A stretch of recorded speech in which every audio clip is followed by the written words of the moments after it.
into the day with the dawn ringing in my ears. Oh, well, I tune into my TV show. No better way, I got.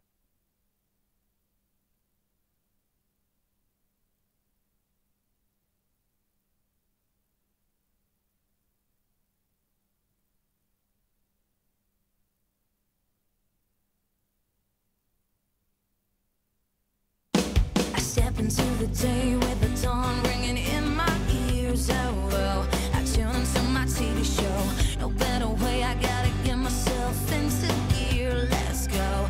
Oh, and I feel good today with my wake up in the morning espresso. I feel good today. It's my feel good breakfast show. Good morning and welcome to your Feel Good Breakfast Show. It's Expresso right here on SABC3. Good morning, team. How you doing? I see you protecting the shoulders. It's still hectic from the weekend. Oh, that's good, actually. Carry on. You can carry on there. No, we're still feeling the tens. Heroes. Every one of you that played in the tens last weekend. But, of course, we moved to the real heroes in life this morning. It's all about parenting with Nikki Bush. So good to have her back. Yeah. And also be able to plug into that brain. And we're talking life skills, how you can prepare your child for life from the earliest age. Love that. Very, very interesting. And you might have wondered, where has she been? I'm talking about our very own Zola Nene. She is back.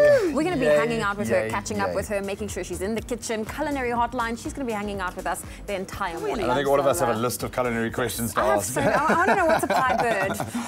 And then what a way to walk into studio. Giancarlo, of course, he announced his arrival back in 2010 to South Africa and the world. One of the best voices I've heard. That was playing when you walked in this morning. He is amazing and he's here for you today. Absolutely amazing. You know who else is here for you? Nick Strelitz is here for you, especially if you're a man and you want to find out all about Menswear Fashion Week happening in New York. He's going to bring you all those details, on your feel. He must be pumped. This is like the big one, eh? New York Fashion Week for men is the big one. This is the big one. And those 4 minutes, it's like everything for him. So come on, guys, let's support Nick Strelitz. Well, let's find out what's happening in terms of the weather all around the country. Come on, Nicky. Come on, Nick. You got this. Thank you, and good morning, team, and good morning to you at home as well as we kick off your Wednesday morning officially right now.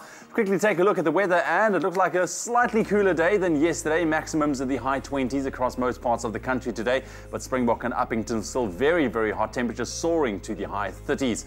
Your temperatures today: Polokwane 17 minimum with the maximum 28 degrees, Mbombela 18, 28, Pretoria 17, 27, Johannesburg 16 with the maximum 25 and some thunder showers expected, Mahikeng 18, 30, Klerksdorp 17 with the maximum 28, Kimberley 17, 29, Bloemfontein 15, 26, Richards Bay 21 minimum this morning with a maximum 28 degrees, Pietermaritzburg 16, 27, Durban 21, 27, Mthatha 15, 23, East London 20 and a mild 24 today, Cradock starting off on 14, reaching a high of 30, Port Elizabeth 20 with a maximum 25, George 18, 23, Sutherland 16 with a maximum 30, Cape Town 18 and a warm 28, Worcester nice and hot today 18, 34, Springbok 20, 35 and another hot day in Uppington 23 minimum and a maximum of 36. And in this quickly on a water note, please remember to use water sparingly, especially if you are in Cape Town. Stick to those restrictions and let's all together push back day zero even further.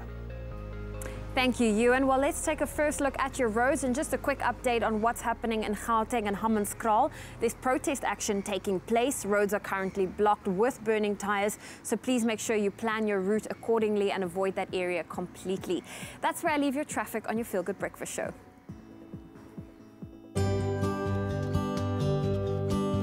Pharma Dynamics, effective, affordable healthcare. Well, it's time to head to social media this morning, and of course we've got this gorgeous face in studio, I know loved and missed by all. Zola Nene is here this morning, and we're asking you the question, what are some of your favorite unique South African dishes to enjoy? We've given you options. There's melkdat, there's pap, there's bobotie, or there's mngushu. I hope I said that right. Let's see what you had to say. Tselani says, good morning, great team. I love mngushu. Nathan says, all of those dishes and cakes, I'll definitely prepare #African dish. God says, melkdat. maltert is his thing. He can eat it every day. He loves it. Valdine says, most definitely pap. Annie says, morikena? Pap, yeah, there we go. And then Annie again, definitely making sure we know that twice. Kim, maltert. Tandeke, mngushu. Zandile, mngushu. And it seems like the mngushu is definitely coming out strong this morning. Keep those comments coming. We want to know what traditional South African dish do you love the most? So just like having a buddy to help you on the day after leg day, to keep you standing. We are there to support our parents this morning. Nikki Bush is here, of course, our brilliant parenting expert. We are talking about life skills this morning and how you can prepare your child before you send them off to school to the big, wide world out there. Nice, I like it, I like it. Lovely to have Nikki Bush back, man. Lovely so to good. have her back. And then you know what? He's one of my favorite people in the whole world, other than you, of course, thanks, other than you. Zola Nene is back on your Feel Good Breakfast Show. Happy, yeah. We're going to have a good old catch up and see what she's been up to lately after the break.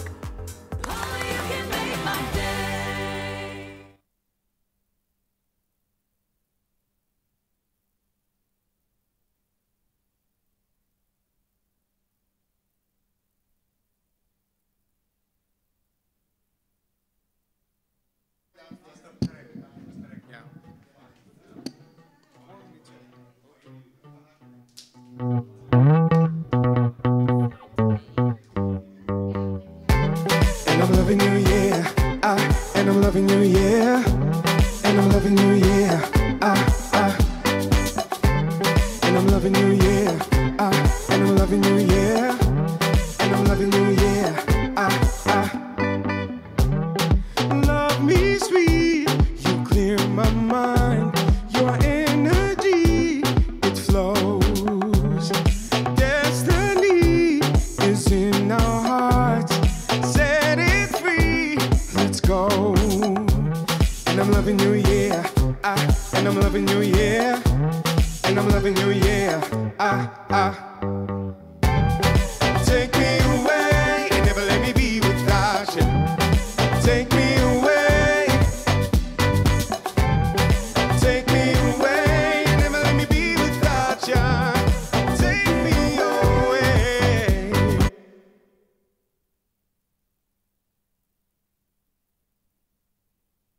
It's my Feel Good Breakfast Show.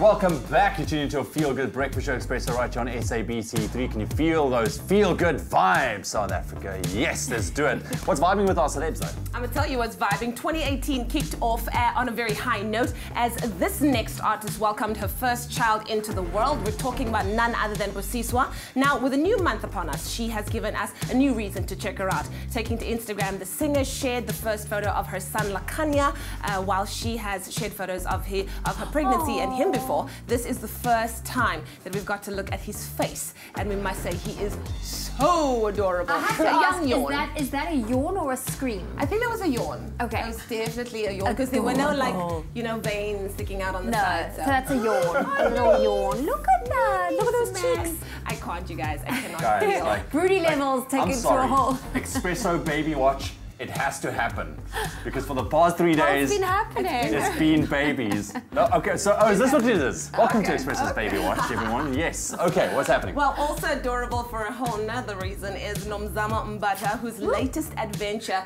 would make anyone wish for a getaway. Taking to Instagram, the media personality shared several photos from her trip to New York City. Nice. From roaming the streets to taking in the sights and the sounds, which include the iconic Lincoln Center. She has done it all, adding this to your next bucket list, anyone. I must say, Nomzamo's living her best life, you guys, and it's only February. It's only like the beginning of February. I don't think she ever switched off end of year, so she's just been going non-stop. She didn't. Doing such good things. Well done. Very interesting. So that was our Mzansiwood/baby report on your Feel Good Breakfast Show. And speaking of babies, we're super excited to have our parenting expert, Nikki Bush, back with us this morning. And she's talking this morning about the important role parents have to play in their child's development, especially when it comes to life skills.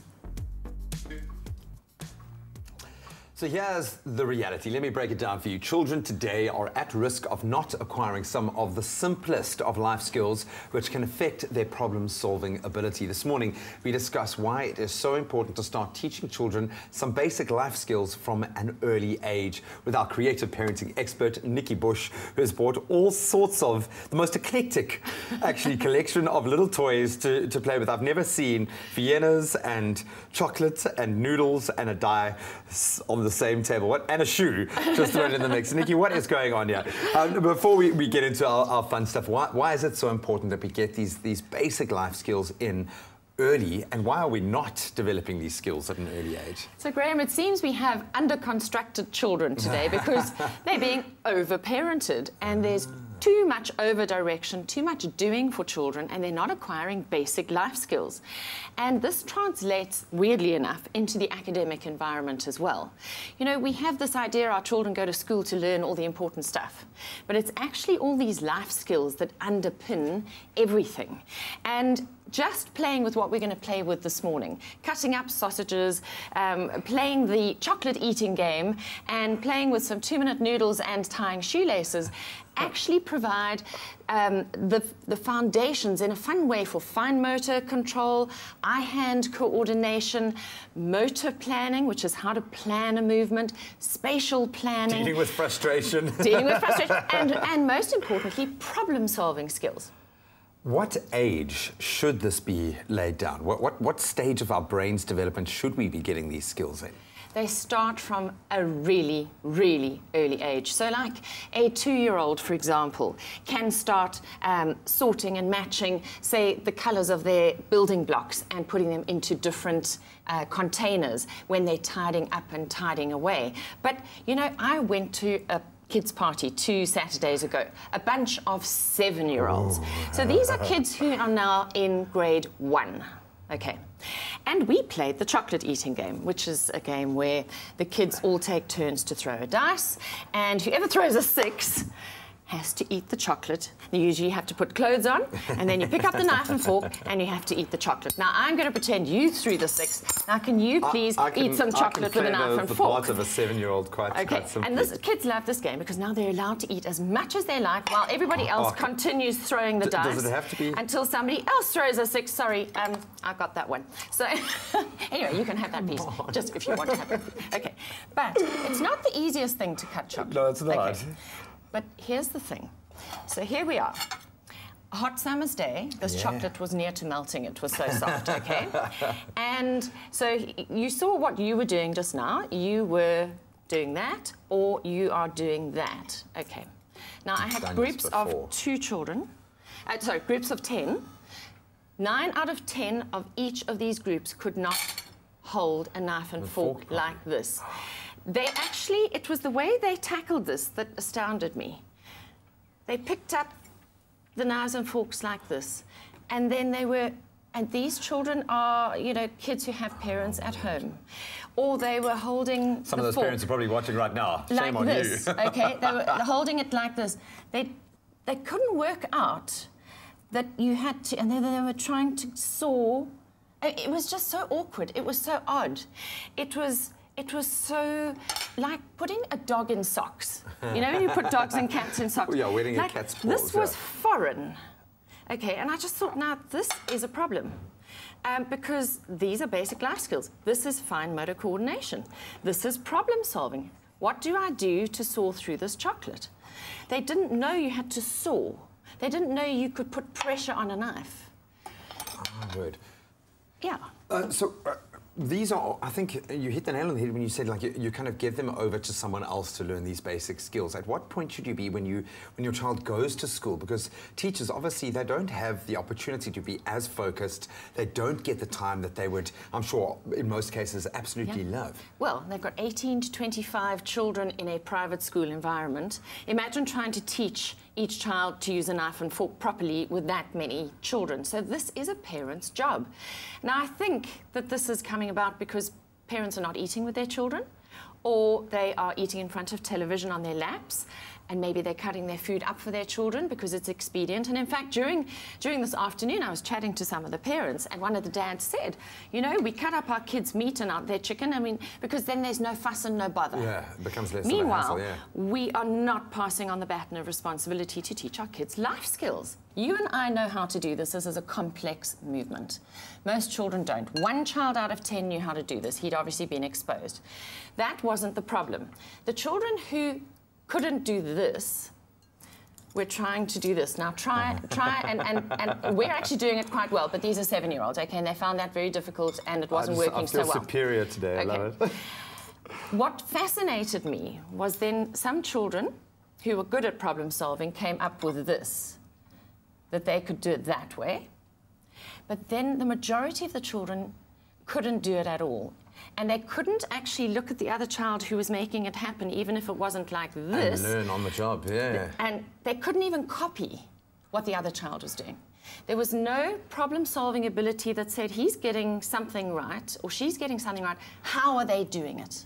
Oh, man. And that sort of ability to learn from somebody else, it shattered me that they couldn't do it. So we're going to activate those neural pathways. We're going to show you, because I think the parents out there also might need to activate those neural pathways. Absolutely love this. We're going to give you some practical steps on how you can start activating your own child's problem-solving ability, and they can be fun. Like I said, we're involving chocolate. When is chocolate ever involved in something this cool? And we're going to deal with the Viennas as well. We've got Nikki Bush staying with us all morning.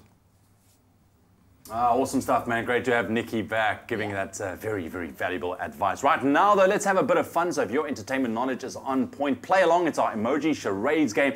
You need to guess, is it a movie? Is it a song? Is it a TV show? There's so many questions, guys. Let's kick off. What's our emojis? Let's take a look. Okay, well, let's take a look at the emojis, and we have a few clues to help you out. So it's a movie. So the first clue is that this film, this superhero film from Marvel Comics, is set to be released later this year. Oh, it's very much anticipated. So easy. Okay, so Very the lead easy. actor is played by none other than Chadwick Boseman. And the film also has a handful of South African actors in it. That's right, that's right. So, yes, and there's been a lot of talk about this film over the past couple of days. Yes, so let us know. Do you know which film this is? You can link in with us on Twitter and also on our Facebook page at the Expresso Morning Show SABC3, and then we'll reveal the answer that you probably know by now a little bit later. So we all grew to know and, of course, love with every ounce of our being the indomitable award-winning chef, food stylist and cookbook author Zola Nene on Expresso screens as our resident chef and one of our best mates. And while she is sadly no longer with us as a permanent fixture of the show, we will always have a very special space in our hearts for her, and we will always, I'm trying to make her cry now, be interested to hear what she has been up to. You actually caught us there completely engrossed in an awesome conversation. Zola Nene. Hello. Hello, sweet, sweet thing. You speak about me like I died. Oh, man. I'm still here. Still alive. You've been reborn. Can we put it that way? You have been reborn. It is so good to see you. Oh, you too. I missed you guys. I did. You've left a hole in our world. I'm sure you're really, doing really, just really fine. have. Where have you been? What have you been up to? How is life post-Expresso? Is there life post-Expresso? Do you know why there is so much life? Because I'm an aunt now. My sister had the most gorgeous baby boy, and I am completely obsessed. He is so sweet, so tiny. I was going to say, he looks so small He's compared so to skinny, Jack, because man. we're used to like fat babies, but he's the skinny baby. Clearly from the father's side. But yeah, so that is giving me so much life at the moment. Yeah, I'm completely in love with my nephew. His name is Tobias, by the way. Oh, no, his name, can I tell you his full name? Yes. Tobias is his first name. Yes. His second name is Mandla, which he was named after my dad. And his Lovely. surname is Van der Westhuizen. Tobias Mandla Van der Westhuizen. might be the most born-free of born-free names. Exactly. And I have no doubt you're going to remind him of this for every single day. How is Zam doing? Is she taken to it like a natural? She is the most amazing mom. She's taken to it so... Look When at I her. say natural, I mean Casual. the pictures that she posts on They're Instagram. quite extreme. It is insane, But man. it's so wonderful to watch my younger sister be a mom. It's a beautiful thing. Has it It's a stirred beautiful some thing. broodiness in you? No, I'm good being an aunt. Thanks. Oh, man, absolutely beautiful, man. So what are you up to? How much are you allowed to tell us? Because you've got so many exciting things on the go. I can't tell you everything, but what I can give you a bit of sprinkle, yes. You mentioned I'm a cookbook author, so I'm about to be a 2-time cookbook author. So I'm working I'm working on my second book, so that's coming out later this year. What's the vibe? The first book was like a personal journey. We even featured in it, which was like awesome life goals. Yes. What's the second one's? I'm gonna wait for it to come out because you can't do everything. You gotta keep some stuff to yourself. She didn't even have an Instagram account when the first one came out. I didn't, right? I didn't. You're right. Wow, such a long time ago. Otherwise I'm just doing my own thing. You know, I was a judge on a cooking show. That was really exciting. Biggest in the world. I'm working with lots of food brands, doing new and exciting things. But yeah, that's the only sprinklage I'm going to give you. Oh man, well we've got you all morning. We've got you here for our culinary hotline, so I think you're going to be pumped for information. They really are. But brace yourself because everyone's got a list of things that they need to ask you. Oh. Okay, we've been suffering without having you here. Our cooking brains trust, but we love you so much. I love you too. I love you too. Your family. And you look gorgeous, my Zulu princess. Always know that Expresso is your family, Zoza, and we're behind you every step of the way, and we celebrate every one of your successes, and I think this is going to be your best year to date. But before it starts sounding like Maury McKim, we're going to just celebrate having Zozo in studio this morning. Stay tuned because she is here all morning for our culinary hotline. We love you, Zola Nene. It's officially Zola Nene Day. I'm Yes. going to dub it as such. But still to come on your Feel Good Breakfast show, we are going to catch up with everything that went down at New York Fashion Week, particularly with regards to menswear fashion. I like it, I like it. And then look at this man right here. Calm, cool, collected. On your Feel Good Breakfast show, we're introducing you to Giancarlo after the break with some music.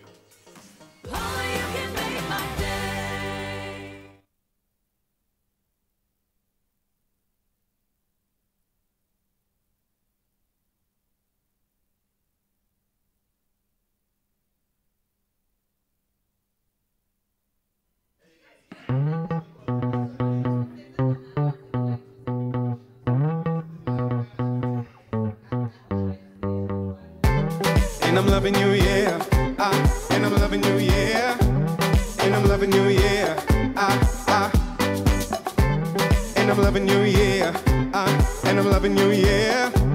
And I'm loving you, yeah. Love me sweet, you clear my mind. Your energy, it flows. Destiny is in our hearts. Set it free, let's go. And I'm loving you, yeah. And I'm loving you, yeah. And I'm loving you, yeah. Take me away and never let me be without you. Take me away. Take me away and never let me be without you. Take me away. Bear with me as we take it slow. You'll never be alone. Carefully, I hold your heart. Count on me.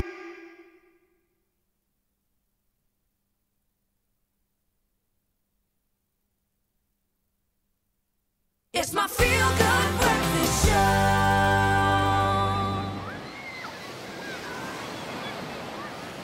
The sand and water resistant Galaxy S8. Made for summer.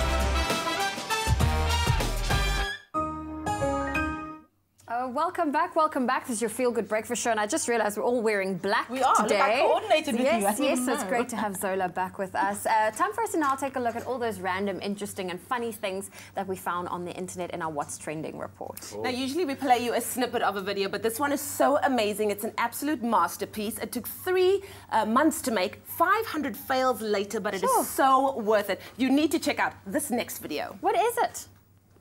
Okay, I see what's going on here. It's one of those marble things. Oh, wow. 3 months, eh? 3 months and 500 fails later. But look, keep on going. that is epic. Wow. Yes. That's so cool. That is serious You dedication. guys, this is dedication. Whoa. Wow. I love how the fidgets are there. Look at the, no ways. Look at Oh that. my gosh, the fork there. Next. Wow. Yo. Come on. Wow. Wow. That is mesmerizing. It's awesome. Bam. Wait. Bam. That is incredible. Oh, wow. Who has so much time on their hands? Yeah, you know? You guys. That is awesome. You gotta have a degree to do this, surely. Wow. No, yeah. Whoa, and there's more. It just keeps going. It just keeps going. Really don't want to study. Wow. What on earth? People are clever out there. Is that a magnet? Like, is it? Yeah. Our director just said this is why you should pay attention in physics. Now you know. Or not. If ever you wanted to know. That is brilliant. Wow. That is brilliant. So one of those things you can watch forever. I know. I want to see, has it got a big finale? It's coming, it's coming. That was insane. That's pretty amazing. Well, Wow. that's that guy. Very random. Mind blown. I can definitely say I don't think this person has children. You didn't have a life. Then yeah. Is Yeah. it an adult? Is it We an don't adult? I think it's Oh, for okay. Guys, that is interesting. Thank you very, very much. Wow, let us know what you thought about that. And you can also let us know which hashtag, video, or story has caught your attention online this morning, and share those thoughts with us online on our Facebook page or on Twitter using that hashtag Expresso Show. Zola Nene here. That is amazing. You either really studied hard or never wanted to study at all. But if you thought that was amazing, we might just top that with one of the most naturally gifted singers we've had on our Expresso studio floor in a while, and that's saying a lot. He's a singer-songwriter who started at a very early age. That drove him to enter one of the biggest singing competitions in South Africa, where he was able to share his talent with tens of millions of people, and we are so grateful for that. And this morning, he is going to share that talent with you with one of his original tracks. I'm talking about Giancarlo, and here he is with Take Me Away.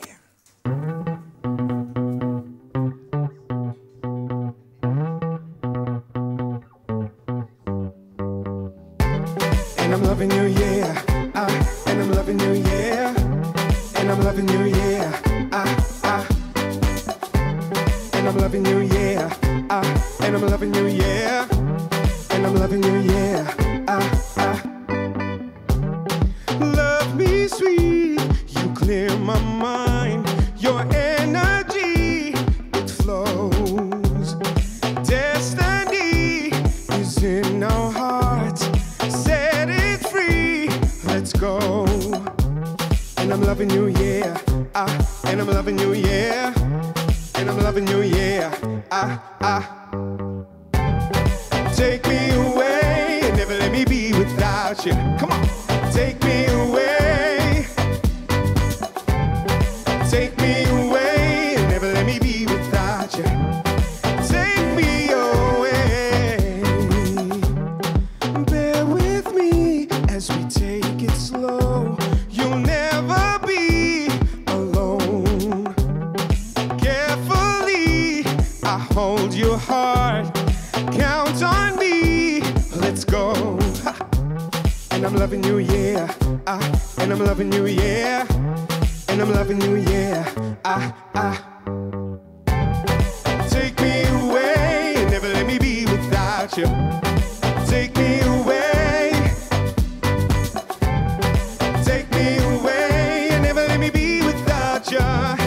Take me away. Let it go. You clear my mind. Your energy, it flows. Let it go. You clear my mind. Your energy, it flows. Come on. Take me away and never let me be without you. Take me away. Ha, ha. Take me away and never let me be without you. Take me away. Take me away and never let me be without you. Take me away. Never let me be without you. And never let me be without you. Take me away. Come on. Ha. And I'm loving you, yeah. And I'm loving you, yeah. And I'm loving you, yeah. And I'm loving you, yeah. And I'm loving you, yeah. And I'm loving you, yeah.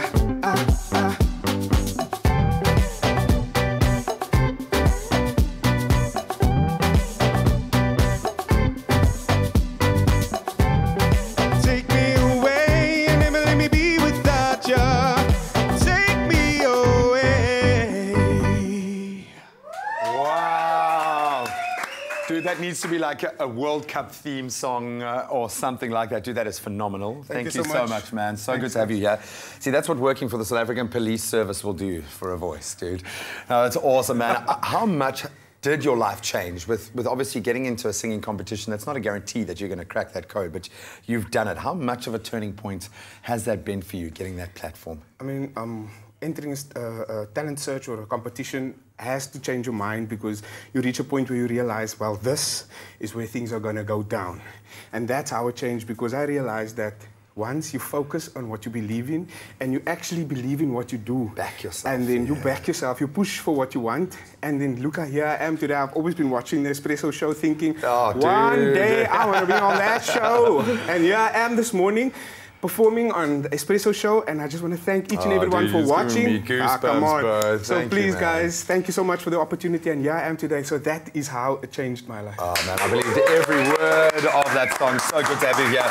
Oh, brother, thank you so much. We're going to keep him around, maybe go a little gospel later this morning, but you can let us know what you thought of that performance. Hit us up on all of our social media platforms. Shout this man's name, Giancarlo from the rooftops.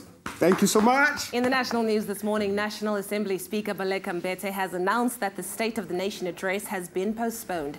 The address, which was scheduled for tomorrow, will now take place at an undetermined later date. Mbete added that fear of a possible repeat of previous disruptions of SONA addresses had prompted Parliament's decision.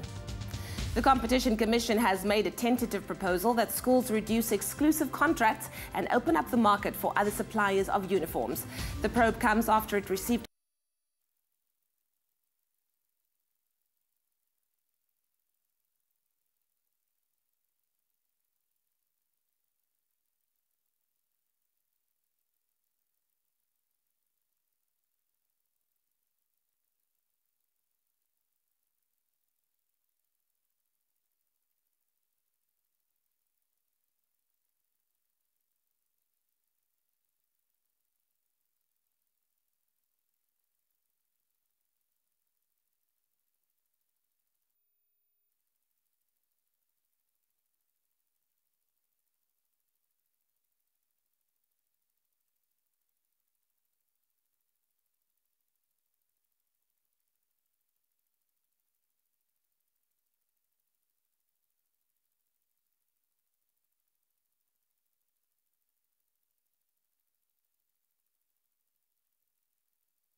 Another weather update on your Feel Good Breakfast Show for your Wednesday morning, and a little bit of a cooler day expected than yesterday, but maximums still expected to be in the high 20s across most parts of the country, with Springbok and Uppington still very, very hot into the high 30s for today. Polokwane 17-28, Mbombela 18-28, Pretoria 17-27, and some thunder showers expected, and some thunder showers for Johannesburg today as well, 16 minimum with a maximum 25, Mahikeng 18-30, Klerksdorp 17-28, Kimberley 17-29, Bloemfontein 15 and a maximum of 26 degrees, Richards Bay on 21 minimum with a maximum 28 degrees, Pietermaritzburg 16-27, Durban 21 with a maximum 27, Tata 15-23, East London 20 and a high of 24, Cradock 14-30, Port Elizabeth 20, maximum 25, George 18-23, Sutherland 16-30, Cape Town to 18 this morning, reaching a high of 28 degrees.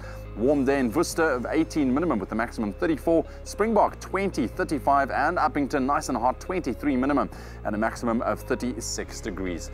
And then just once again on that water note, please remember to use water sparingly, especially down in Cape Town. The new day zero has been pushed back to the 11th of May now, but let's all work together and push it back even further. Well, thank you so much, Mr. Stradom. Some time for a competition, shall we? This morning you can stand a chance of winning tickets to the pre-release screening of 50 Shades Free with New Metro. Now, this highly anticipated movie sees billionaire Christian Grey and his new wife Anastasia fully embrace their inextricable connection and shared life of luxury. So this morning we're giving away 5 double tickets for the screenings taking place at New Metro Cinemas in Johannesburg, Pretoria, Durban and Cape Town today, the 7th of February at 5:30 p.m. All you have to do is SMS 50 Shades plus your name and city to 40675. SMSs will cost R1 per SMS. No free minutes or bundles apply. The competition ends today at 9 a.m. So get SMSing. T's and C's can be found at newmetro.co.za. Well, we are taking a look at what's trending online, and we're on Twitter, and Elon Musk's spaceship, the SpaceX's Falcon Heavy, is currently trending online.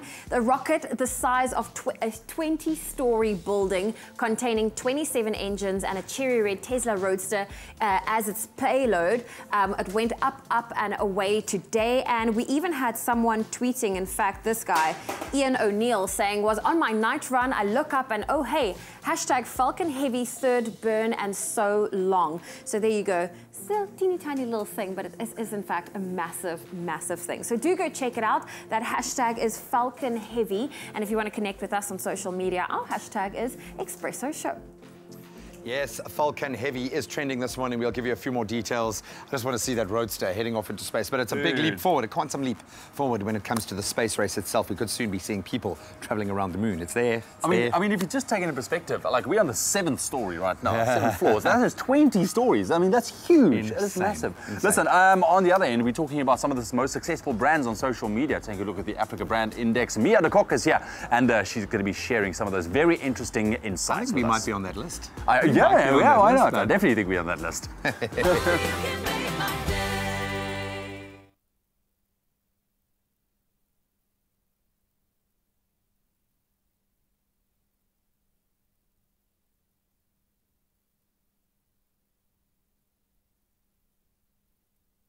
It's my Feel Good Breakfast Show.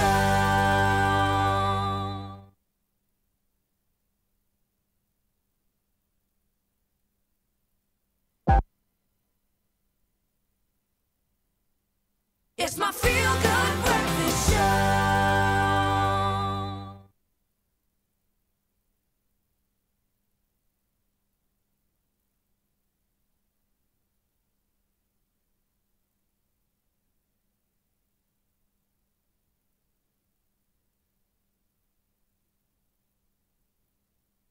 It's my Feel Good Breakfast Show.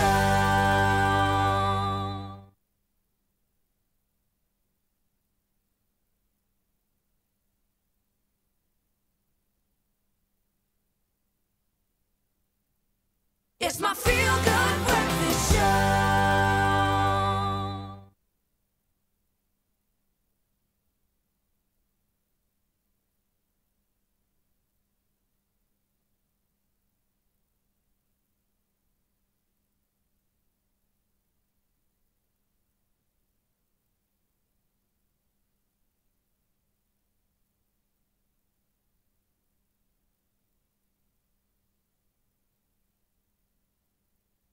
It's my feel-good breakfast show.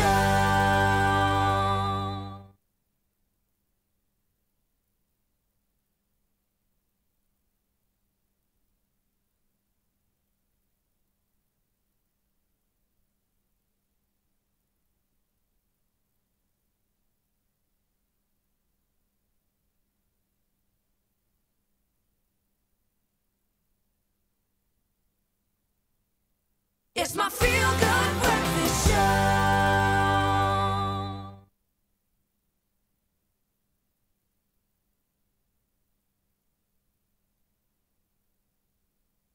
It's my feel-good breakfast show.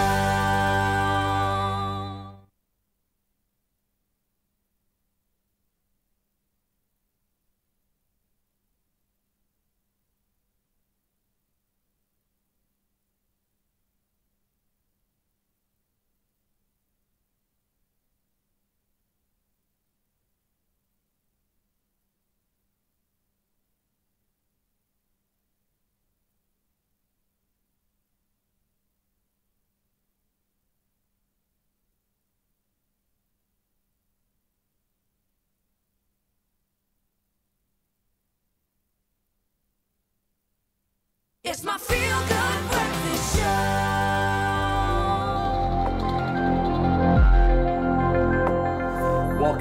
Welcome back. You tune into your feel-good breakfast show, Expresso, right on SABC3. That's quite a serious undertone right there, but we like it because it's tech news. That's where we're heading right now. That's right. Well, you know what? A while back, we reported on a story involving tech billionaire Elon Musk and his plan to send the first electric sports car into space. Well, the time has come, and we just spoke about it in our taking a look on social media. So last night at the Cape Canaveral in Florida, SpaceX launched the world's most powerful rocket called Falcon Heavy. In a total, the rocket makes use of 27 engines to lift it off the ground, which is the most ever used in a launch. Strapped to the front was Elon Musk's personal Tesla Roadster. Now, the video that you see on the screen now is an animation that was released simulating what the rocket looks like and how the car was attached. And putting aside the silly experiment of sending a sports car into space, this was a very important mission because if successful, it could open up a whole new world of possibilities with regards to the size of cargo we can send to space. Plus, SpaceX has announced that soon they want to use the rocket to take two paying customers at least, on a trip around the moon, which could lead to space tourism really becoming a thing. Wow, that is phenomenal. Very, very interesting. Elon Musk, eh? Yeah, this guy is just mad. Anyways, listen, something else that is quite mad as well, cryptocurrencies. You know what, I still don't believe in it. Listen, Bitcoin always finds a way to make it into the news headlines, and over the past while, it's literally pretty much all people have been talking about, and it made it into the news for all the wrong reasons as well. Now, if you're an investor in cryptocurrency, you'll know all too well that yesterday Bitcoin hit a 12-week low, dropping below $6,000 for the first time this year, and this is mad, absolutely mad. It's now worth less than 70% of its value in December, which reached a peak of almost $20,000. Sure. All right, that's where everyone was going crazy. So if you cashed in December, you made something. Yeah, if you cashed in then, it would have been cool, but not so much now. If you kind of left it hoping that it's going to grow even more, well, ooh. But other cryptocurrencies like Ethereum and Ripple have also lost significant value in recent times. So if you are looking to invest, now would probably be a good time to just hold on to your cash for now. Just hold on. Don't invest. Just check what it's doing. So does it mean if you've got cryptocurrency, you should now let go of it? You must hold on to it. Is it a risk you know take? what? If you've invested and you know it's dipping, just don't do anything. Just kind of leave and wait it out and see what's happened. But don't take my advice. I'm no financial advisor at all. Okay, I was just picking your brain there. Yeah. Well, that was our tech roundup for you on this Wednesday morning. Thank you so much, guys. Now, finding out where Expresso is on Ornico's Africa Brand Index monthly ranking is always met with great excitement in our office. And joining us to share some more information on South Africa's social media landscape and, of course, Expresso's latest ranking is Ornico's Mia de Kock. Mia, so good to have you on the show this morning. Good morning. Okay, so we had a peek at January's ABI Africa Brand Index ranking, and we want to know, for those Expresso viewers who haven't seen it yet, who are not clued in, has Expresso kept that #1 spot? They certainly did. Yay! Job well done. That's awesome. Hard work. You'll see a nice mixed bag there of everyone, the top 10. Just remember, this is not just South Africa. Yeah. this is social media across Africa. Okay. So to rank top 10, that's quite good. That is pretty amazing. I think that deserves a hand. Come on, everybody. You guys did well. You guys did so good. Absolutely. It's a family affair. Okay, so which other local shows are also doing well when it comes to social media? Yes, there's a couple of shows that's doing very well at the moment. There's one particular that climbed 10 points, which is Carte Blanche, which was very surprising for the time of year. So, yes. And what is the common thread between all of these shows? What is it that they're incorporating? Yes, definitely quick responses. Ah, that is the one. I'd say also a bit of helpful solutions, not only for the brand, but also for the followers. Yeah. And then human sort of responses, not robot or professional responses. I see that. And what is it about, you know, this whole thing? Why is it important for brands to analyze social data? Because, I mean, we're here for a reason, but why is it important? I think data gives you insights on content and it gives you an audience. Yeah. It also helps brands know where to improve on social media, and it can even go so far as to help identifying what time of day, what type of content should be put out. Yes. Onika did a very in-depth analysis on that in the social media landscape report. But to put it to you this way, say for example, social media is a dinner party. Yeah.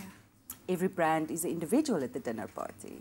The analyzing of the data will help you meet everyone and build lasting friendships, so to speak. I love that. I think that a lot of the feedback that I get every single day about the show and about social media is, like you said, the quick responses, the interaction. Absolutely. People don't necessarily just want a product anymore. They want a relationship. Something to engage with. Absolutely. Yes. Wonderful. Well, thank you so much, Mia, for keeping us updated as to where we stand. And of course, it's wonderful to be having kept that top spot, and it didn't come easy. It takes a team, a village to make sure that Expresso stays where they are. Thank you so much, Mia. Now, with 16 million Facebook users and 8 million Twitter users just in South Africa alone, it is vital that brands that want to stay connected with their consumers look to social media. And if you want insights into your brand or would like to see it on the Africa Brand Index in the future, visit africabrandindex.com.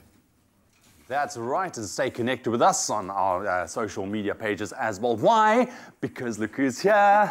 Look who's here. It's Zola Nene. Look, she's real. She's back.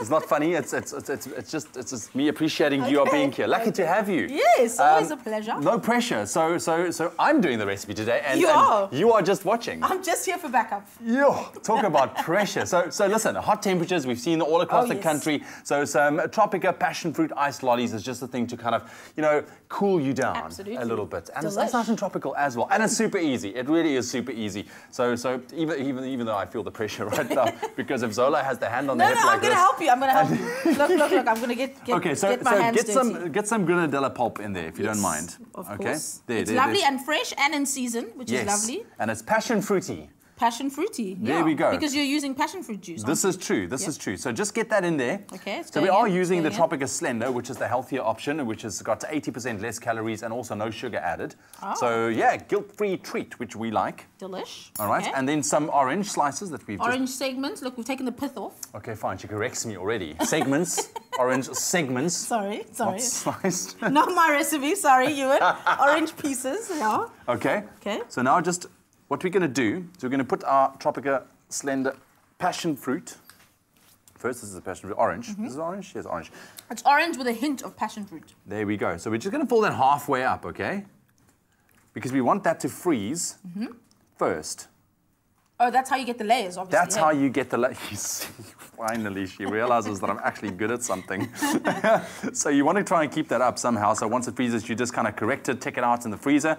And once it's frozen, you pour in your strawberry, and then you have a beautiful layered effect with a passion fruit in there and the orange segments as well. It's beautiful. Summery.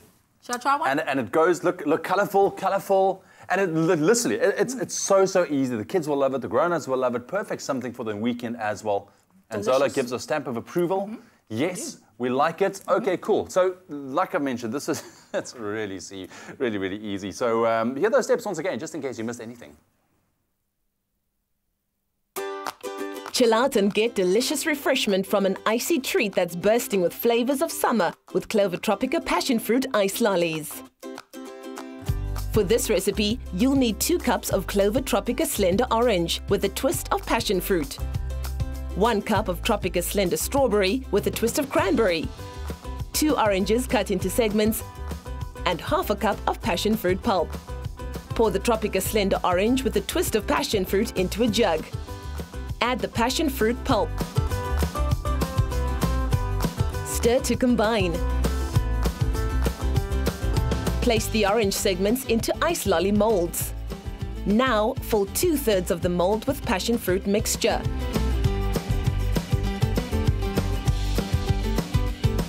Place ice lolly sticks into the molds. Freeze for 4 hours or overnight. Pour Tropica Slender Strawberry with a twist of cranberry into the remaining space in the molds.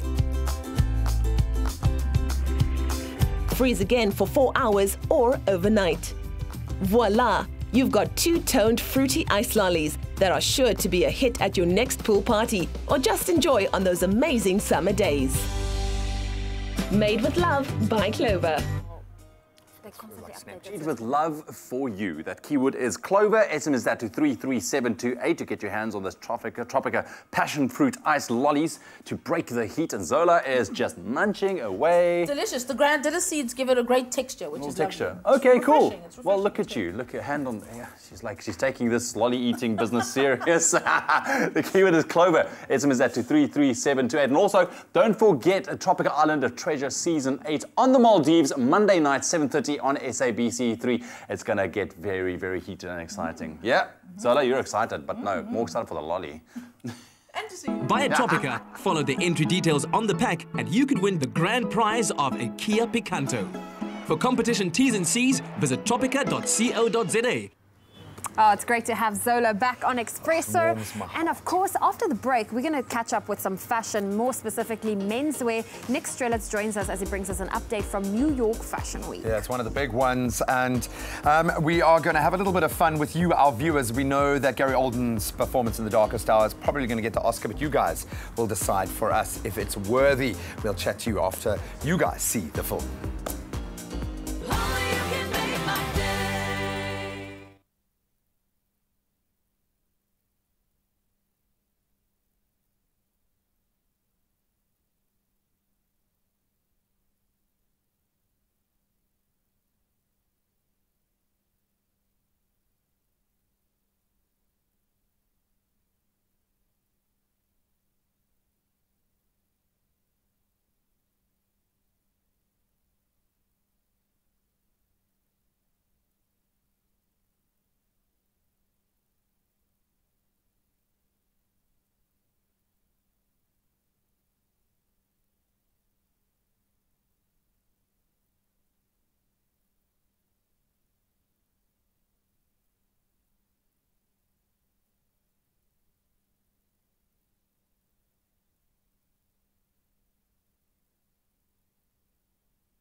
morning and welcome back to your Feel Good Breakfast Show. It's Expresso right here on SABC3. Now, if you're a men's fashion aficionado, then this one is definitely for you. All season long, we've been taking you to the style corners of the globe with Fashion Week reviews from the capitals where the trends are born. And for the concluding shows, we're stateside and front row at New York Fashion Week. I feel like you gotta say it like that. Now, here to identify the trends before they make their way down south is Expresso's fashion editor, next to relative, everybody. Because we're from New York. Oh, I'm walking over here. Okay.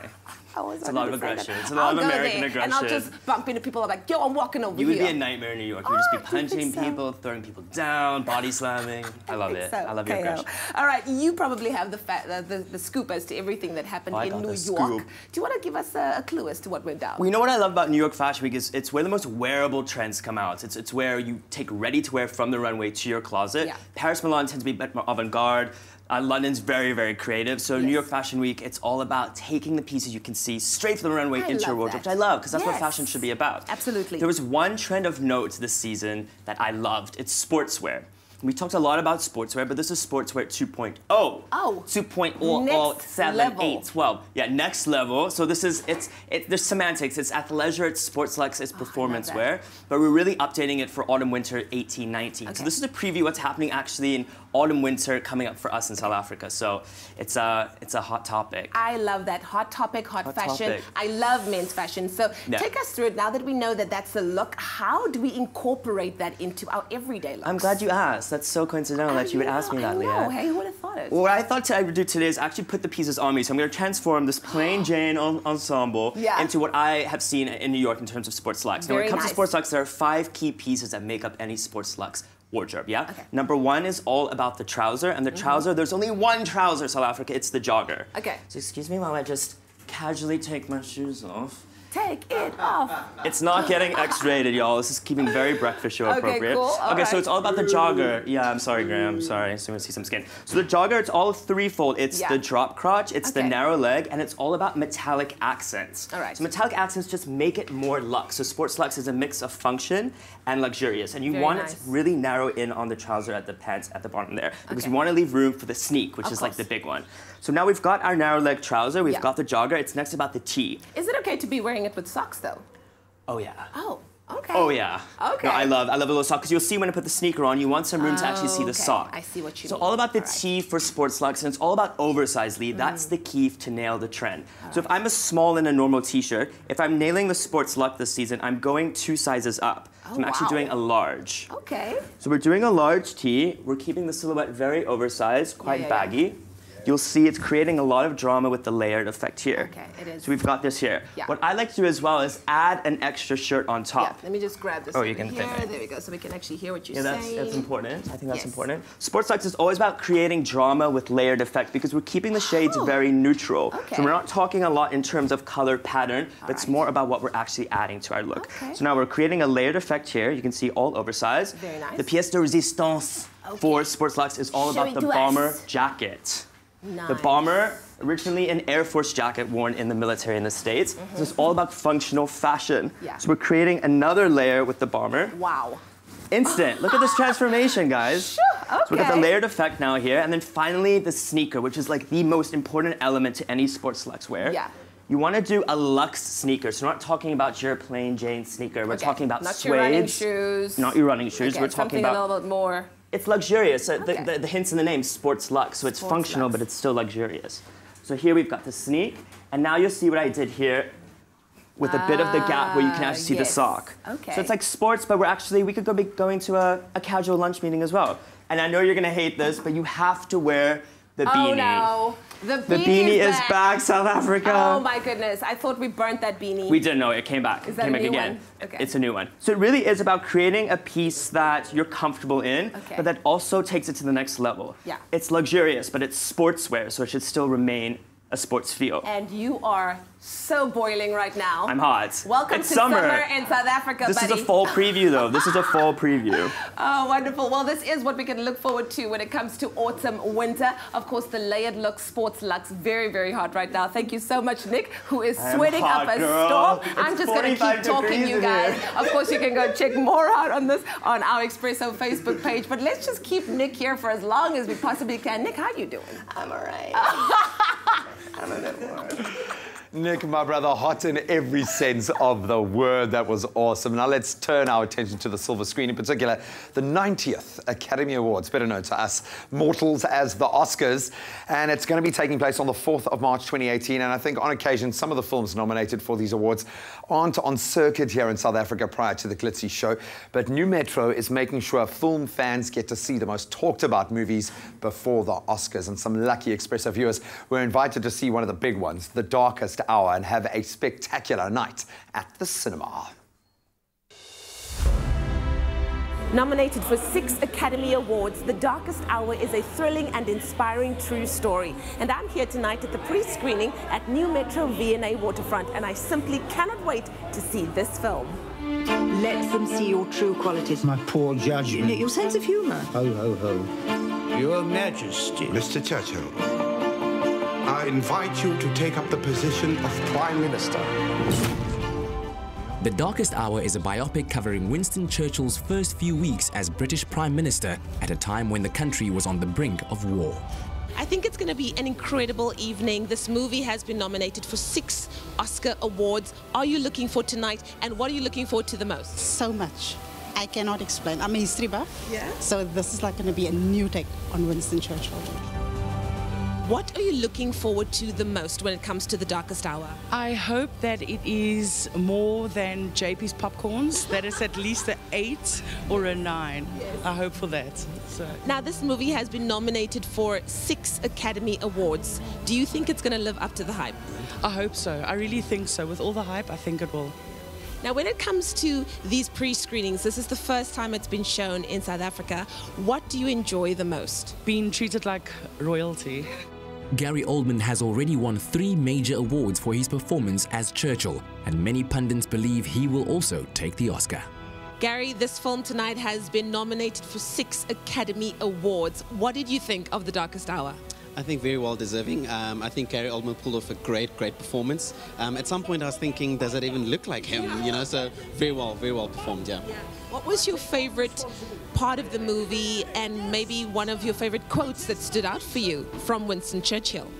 I think 2 ones. I think when he got onto the tube and was with the people and asked them their opinion of, you know, whether they should surrender or go to war. And I think the one at the end that says, you know, success is not final and failure is not it. You know, it's the courage to continue. That's what counts. So I think that really stood out and was quite momentous for me. Well, it opened me up to new ideas, or at least open to being open to them. It was a lot more on the mind than, you know, the action.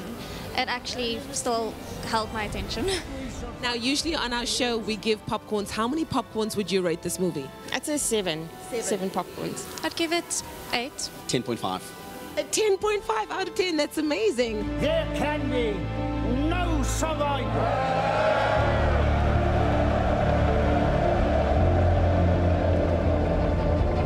What an incredible movie The Darkest Hour was. Certainly one of Gary Oldman's best performances. I can see why it's been nominated for 6 Academy Awards.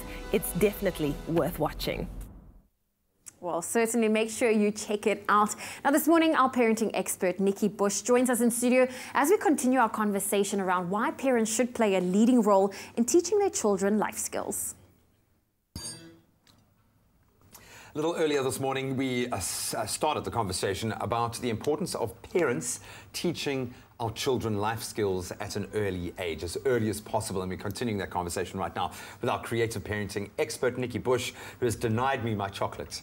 I wasn't good enough. I'll have it once we're done, otherwise I'm going to be spitting chocolate throughout. But I love the fact that we're involving things that are really everyday, and that brings to bear the conversation here that basic life skills, things that we take for granted, children aren't taking on board. When we look at the link between school, by that stage, you would assume that they've got those life skills. What are the important life skills or problem-solving capabilities that a child should have by the time they get to school? They must be able to toilet themselves, dress themselves, feed themselves, pack and unpack their own bags by themselves. Basically live on their own. Basically go out and live on their own. you know, sending them out to the wolves. But when you talk to teachers, the grade R, grade 1 teachers, even grade 2 teachers, they tell me all the time that children do not know how to unpack their bags if they're getting changed for swimming. Say it's swimming now. They don't know, like, to put all their clothes on one chair so that everything's together. They don't know how to put socks in their shoes so they don't lose their socks.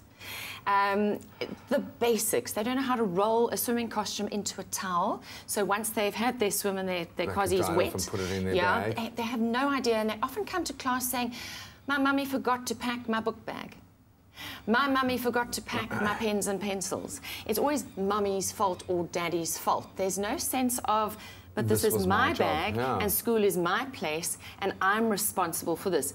So if we don't start teaching them everyday life skills at home, how are they going to learn how to do this stuff at school? How do we then get our children to take ownership of these things and to start that? Where do we begin the process? And I see this shoe nestled amidst our table of delicacies. Okay, so while we're talking about the shoe, so I think today, because parents are busy, they're defaulting to buying Velcro shoes. Yeah. And what they're denying their children is the opportunity of this problem solving, of tying a shoelace. Now, I just crossed the midline, and it's fine motor control, eye-hand coordination. Both sides of the brain. Motor planning. There are so many steps in tying a shoelace. And this is like learning how to serve in tennis, or how to bowl in cricket, or how to swim freestyle or breaststroke. There are multiple steps in this, and if you take away your child's ability or opportunity to learn this stuff, they're not going to learn it, and then they don't have that neurological pathway. More than anything else, they don't have the confidence that comes with knowing I can solve this problem. I can do it by myself without my mum or dad.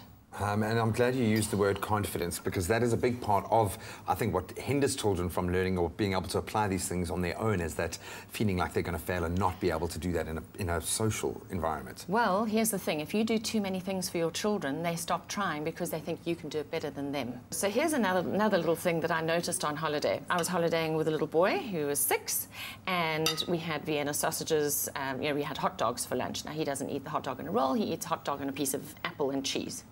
And I put the Viennas in front of him, and he said, "Please cut them up." But he's 6, turning 7. And I said, "You can cut them yourself." And he says, "No, I can't." And what I discovered is that he's at home often with the nanny in the afternoon, and she prepares his food for him.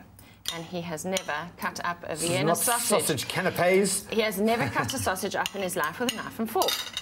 So the lesson was, cut this into 4. But once again, he was like, didn't know where to start. Very bright child, but no life skills in terms of the... I said, cut it into 2, so we're doing fractions. Now make 4 pieces. We have 4 quarters. And I can picture you forcing him to do it. And you know what? By the end of the first week, he was doing it all by himself. And you've empowered him. Sense of accomplishment. Yeah, and I love that. Now, how do we, just maybe one last piece of advice as a starting and jumping off point for parents to turn their children from being helpless into helpful family members, society members? What advice do you offer? So chores are part of family life. Everybody needs to get involved, and learning how to eat. Please eat at the dinner table. Please role model, you know, table manners, how to cut with a knife and fork, how to hold things so that you don't look awkward. Just remember, guys, we are actually raising young children to become young adults. One day they will eat at a table with somebody who's going to offer them a job. If they eat like this, they will be fine. If they're sitting there eating like this, they're going to look blooming awkward. So I think we owe it to our children to help them put their best foot forward with confidence. Schools are unforgiving places. I went to a boarding school. Best you know how to eat properly at a boarding school. Nikki, I love this. It's a fun way of activating the creativity, the problem solving, but it's starting to paint a much bigger picture as well at how important it is that your child knows how to solve problems themselves. Ultimately, you're helping them build confidence in their own abilities, and that's the best part. Well, I know it's slightly overshadowed by the fact that our beautiful Zola Nene is here, but in just a few moments, guys, I'm going to be linking live via Skype with Callum Scott. Ooh, the ladies are so excited. They actually thought he was coming into studio, but of course, based in the UK, what a talent, guys. Awesome, awesome. Looking forward to that. And one other thing we need to look forward to. Just one, you know, is Zola Nene in the Culinary hotline. Ting, ting, ting. Yes, that's going to happen a little bit later on, so don't go anyway. Zola's here. I do, I'm excited. Ding, ding, ding.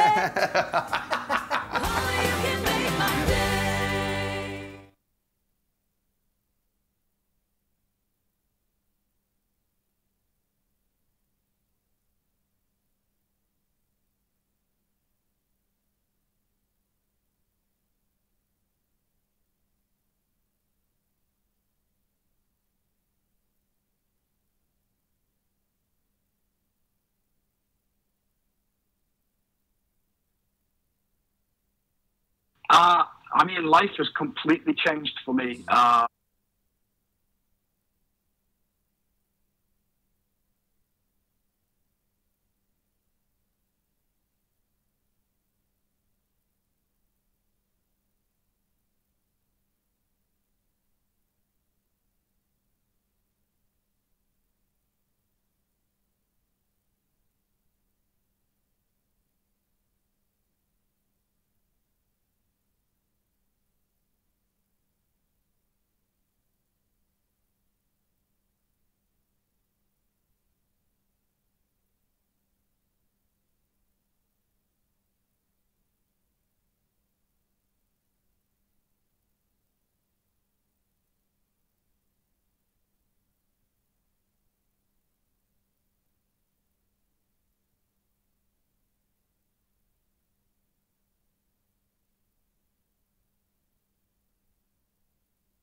It's my feel-good breakfast show.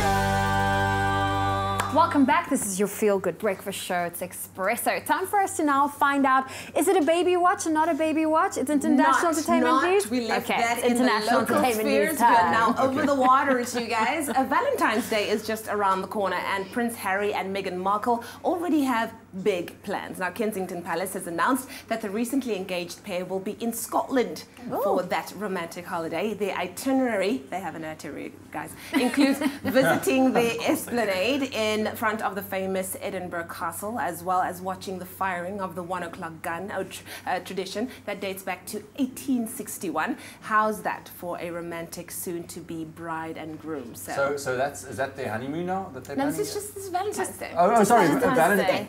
I'm skipping ahead Well, here. they have some private time because they have all these scheduled appointments. Why are they? To your life. Yeah, they're making all these plans, so people's going to obviously rock up and at this place. So yeah, that's not Valentine's Day, then, is it? But it's romantic to watch them. So you believe in love again. Whose life are you living? Their life. We live their life. I'm living my life through them. No. All right. Well, over to someone who has an amazing life. Remember Oprah's inspiring Golden Globe speech that had everyone saying hashtag Oprah for President? I was one of them. Well, the media queen has finally addressed whether she will or whether she won't. Okay. Now, in a new interview, Oprah says that she acknowledges that she does some things really well. She does not want to manage or spend her life creating policy, or other. Yes. She also adds that this isn't the last that we've seen of her. She may not be running for president, but she will, quote, continue to be involved with stories that allow people to see the best of themselves to find a higher good. Yes. Oprah, whether she has the president title or not, you are definitely worthy of being president in our eyes. But we hope you change your mind, because Kanye's running in 2020. So, girl, you need to beat into it. Only time will tell. We'll see. I don't know. I think, you know, good on her to kind of not go that direction right now and just continue the good work that she is doing. Exactly. I think, you know, going into politics and that kind of thing, it just adds a whole new kind of, you know, thing, you know, and she's doing so well. We all know that she's fantastic. Yes, she's fantastic. fantastic. Just the best. Okay, that's your international entertainment news. We'll leave it on that note. So this morning, we have the honor of chatting to international musician Callum Scott, all the way from New York, where he's currently touring at the moment. Callum experienced, obviously, great success when he released his rendition of Dancing on My Own, and that has seen him now soar to new heights with various #1 hits following, and now we have the singer himself on the line, all the way from America.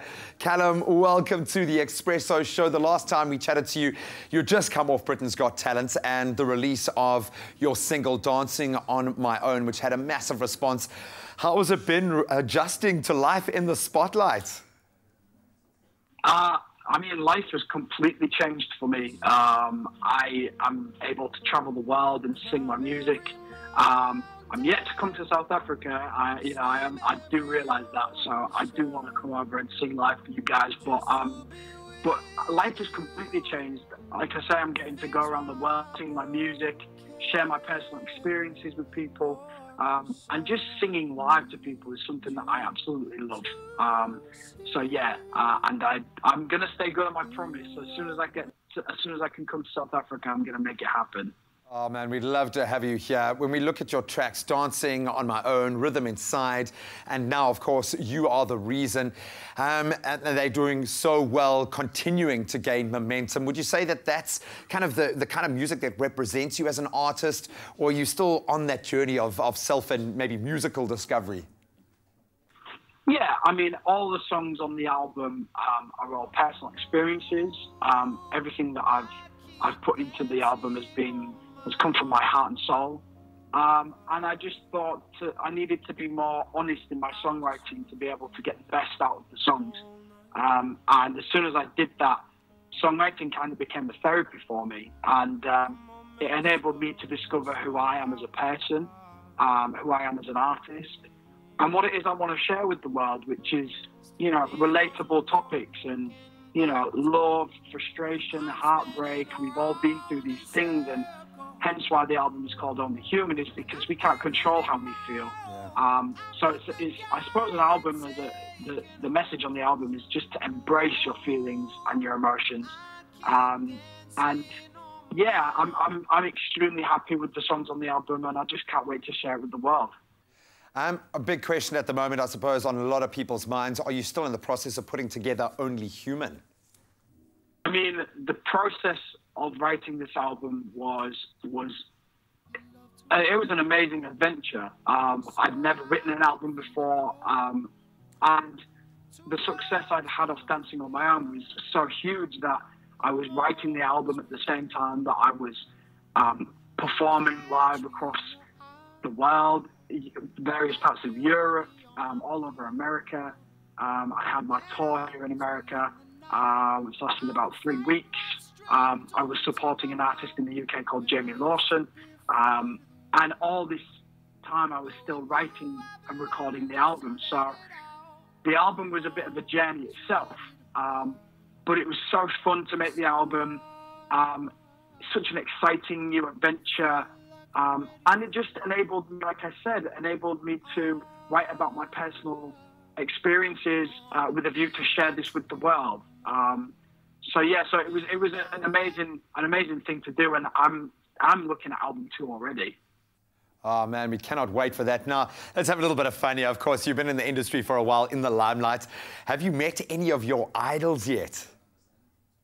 I've been incredibly lucky. I've met Ed Sheeran, Sam Smith, Katy Perry. I've met Sting from The Police. I've met some incredible people, and all very inspirational to me. All of them had different sort of advice when I've been asking them about the industry and, how did you deal with, especially people like Sam and Ed who were, younger than me. It's like, how did they deal with it? And, I got some great advice from them, and, I'm very lucky. I've been able to meet some absolute icons in the music industry. I'm yet to meet my idol Adele. I'm yet to meet her.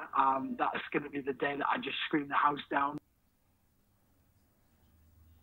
Oh man, that is so exciting. You're just giving me goosebumps, man. I think the biggest question of all is, when can we expect you to visit South Africa? Can that be a reality? And I suppose more specifically, when are you going to come down to Cape Town?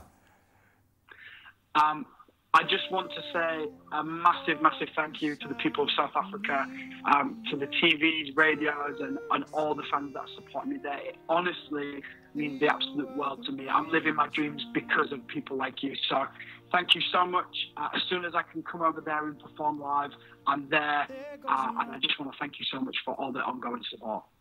You're an absolute legend. Good luck with your US tour, and we hope to have you in South Africa very soon. In fact, let's start a hashtag. Bring Callum Scott to South Africa. What a gem.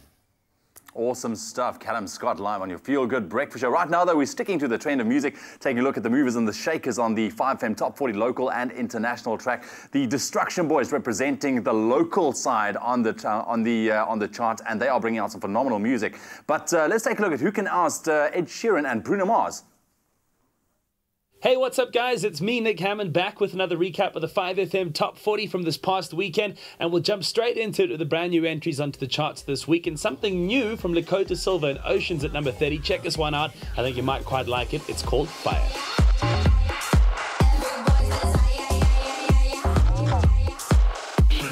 The second new entry I wanted to highlight today came in at number 21. It's new from Prince KB, called Club Controller.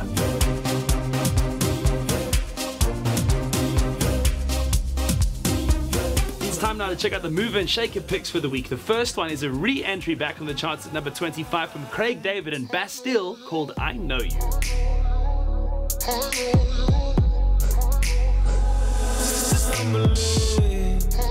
My second mover and shaker, also a re-entry, just 2 places ahead at number 23 from Jeremy Loops, called Waves. Washed over me.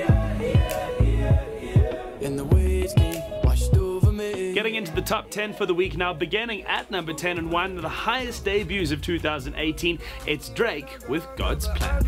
God's plan. God's plan.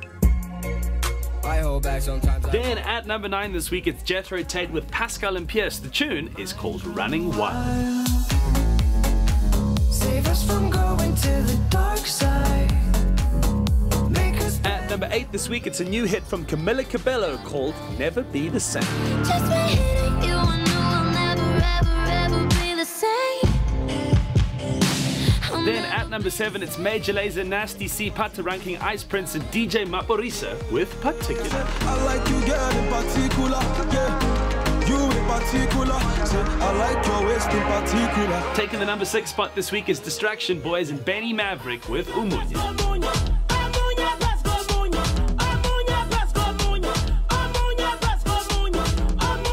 Then halfway through the top 10 at number 5, it's Clean Bandit with Julia Michaels on vocals. The track is called I Miss You. Yeah, I miss you. I miss you. Yeah, I miss you. Then at number 4, it's Marshmello and Selena Gomez with Wolves. I've been running through the jungle. I've been running with the wolves to get to you. To get to you. Camila Cabello and Young Thug, former number 1s, taking number 3 this week. The track is called Havana.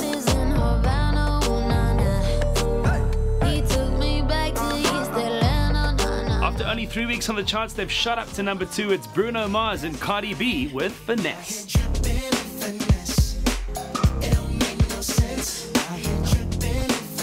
Thanks so much as always for watching, guys, and make sure you keep listening to me, Nick Hammond, Monday to Friday, 9 to 12 on Hammond Time, and of course every Saturday 10 a.m. to 2 p.m. to find out who's going to take that number 1 spot on the 5FM Top 40. And speaking of which, this past weekend, and for another week in a row, it's gone to Ed Sheeran and Beyonce with Perfect. Darling, you look perfect tonight.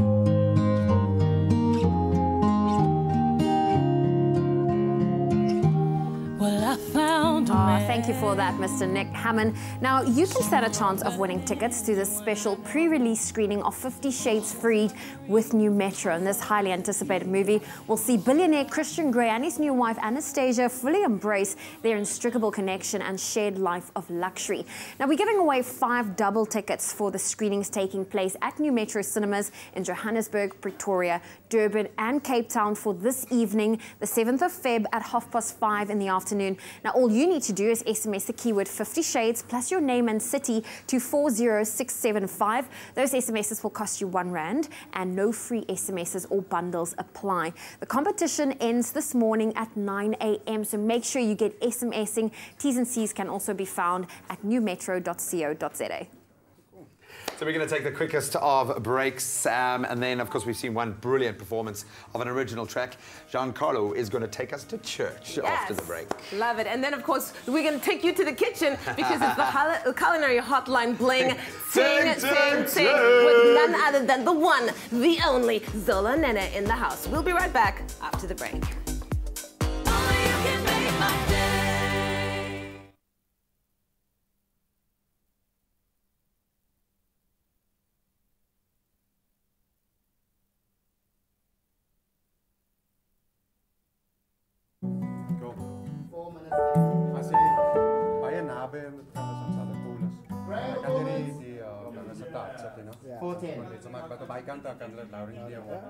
Was that cool? Yeah, it's fine. Okay, let's Online blings, there can only be one thing.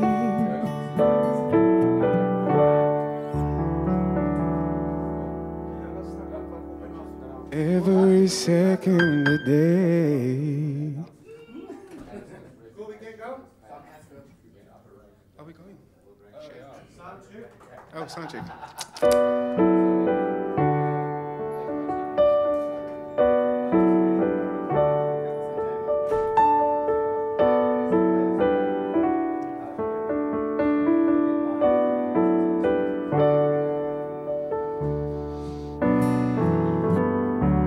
Every second a day,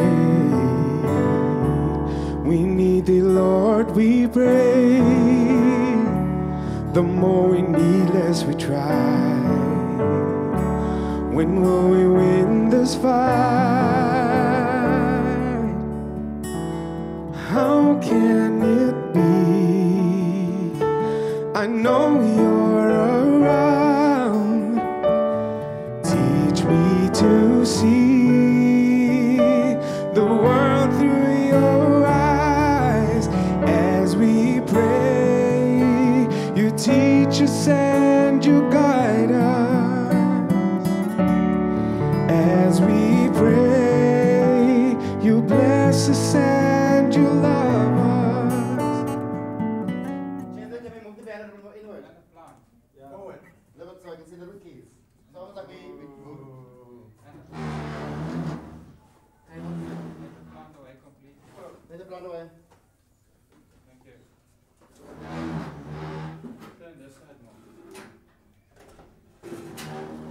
Side view, bro. Side view. Ik ben niet doen. Check your name side. Okay. Stel the ball. Okay, that's good. Huh?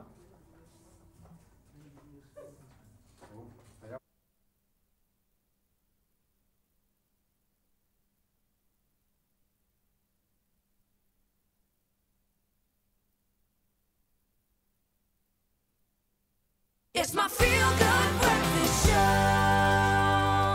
Welcome back. You're live with Expresso, and your timing, as always, is perfect. Time for another performance from Giancarlo, coming to us all the way from Namibia. His passion for his music is as strong as his passion for his country. He used to be a police officer, but now music dominates his life, and he's about to show us the true scope of his musical ability as he takes us to church.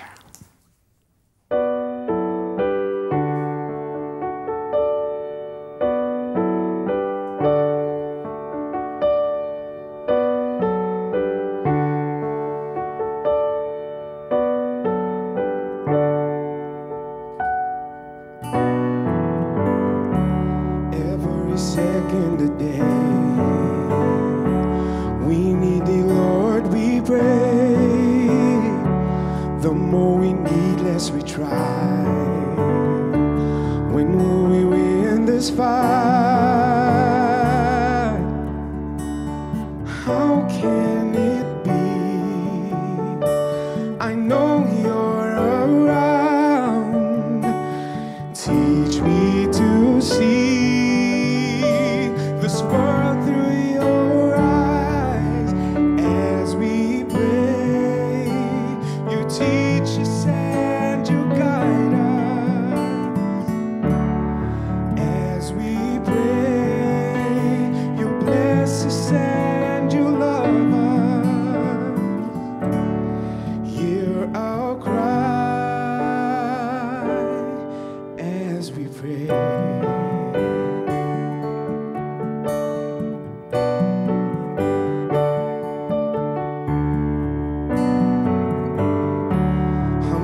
as we pray,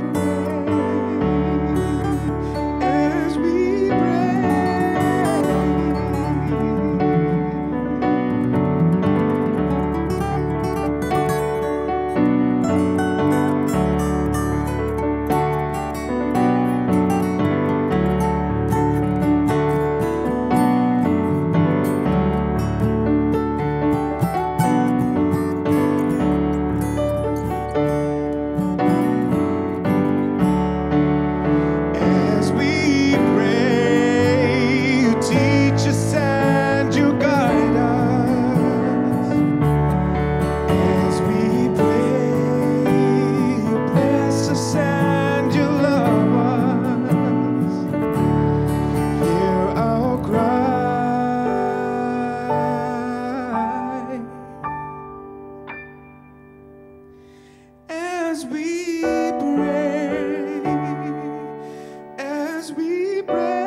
Step back into that bubble. Gentlemen, thank you so much for showing us your incredible talent as well. Giancarlo, dude, that was amazing. Thanks, man. Oh, I'm so glad that you have put all of your energy into your singing career now, dude, because you are phenomenal.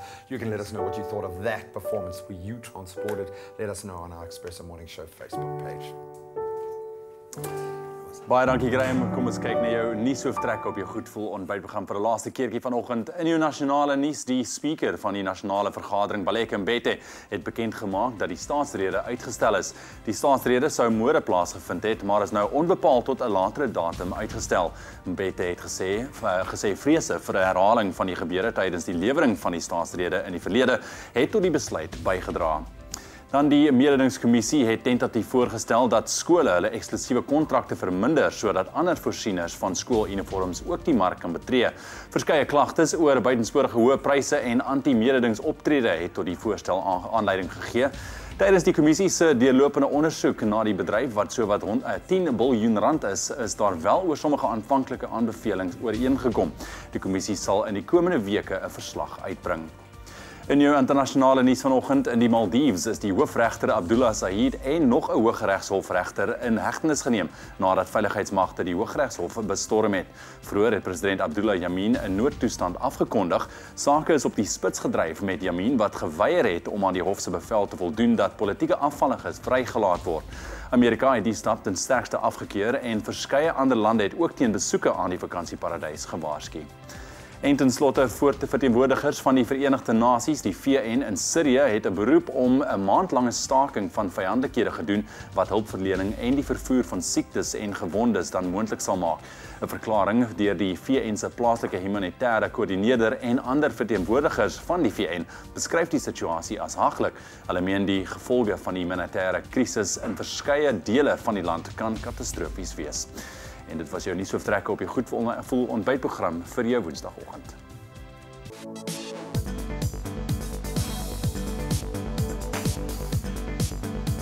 Now hoping for a massive shift in mindset, I think, and application. The Proteas will have it all to play for today as they take on India in the third game of their 6-match ODI series, and it's all going down in Cape Town with the series well underway here in South Africa. But they, of course, find themselves on the back foot as India currently hold a 2-0 lead after a 6-wicket victory in that first ODI and then a crushing 9-wicket win in the second. Today's match at Newlands gets underway at 1:30. Then staying with cricket, the Protea ladies side, they return to action today as they take on India in their second ODI match, of course, at the Kimberley Oval. India head into the game with an advantage in the 3-match series after an 88-run win in that first ODI on Monday. That saw them take a 1-0 lead in the series. Our ladies in green will be in action today at the Kimberley Oval from 10 a.m. Go and support if you can. Then keeping it local, let's move on to football and cup action. The Nedbank Cup round of 32 kicks off in South Africa tonight as Bidvest Wits tackle old foes Cape Town City in the must-watch match of the round. Undoubtedly, what a rivalry. Cape Town City head into the clash as firm favourites, I think, having already pulled off wins in all 3 previous meetings between the two sides this season. But lots of smack talk in the air. Also in action tonight, AmaZulu take on Mthatha Bucks, while Ubuntu Cape Town host Polokwane City.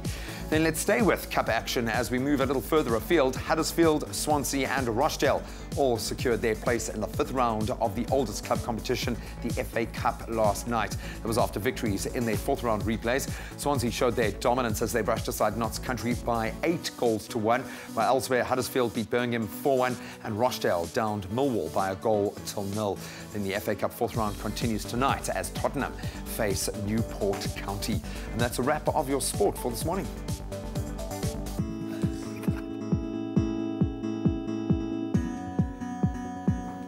Well, let's take one final look at the roads and just a quick update in Gauteng and Hammanskraal. That protest action continues in Hammanskraal. Roads are currently blocked with burning tyres.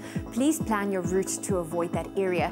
Then in the Western Cape and Cape Town, there's also been an accident on the N1 outbound before Club Mids. That left lane is currently blocked, so please approach with caution. And that's where we leave your traffic on your Feel Good Breakfast Show.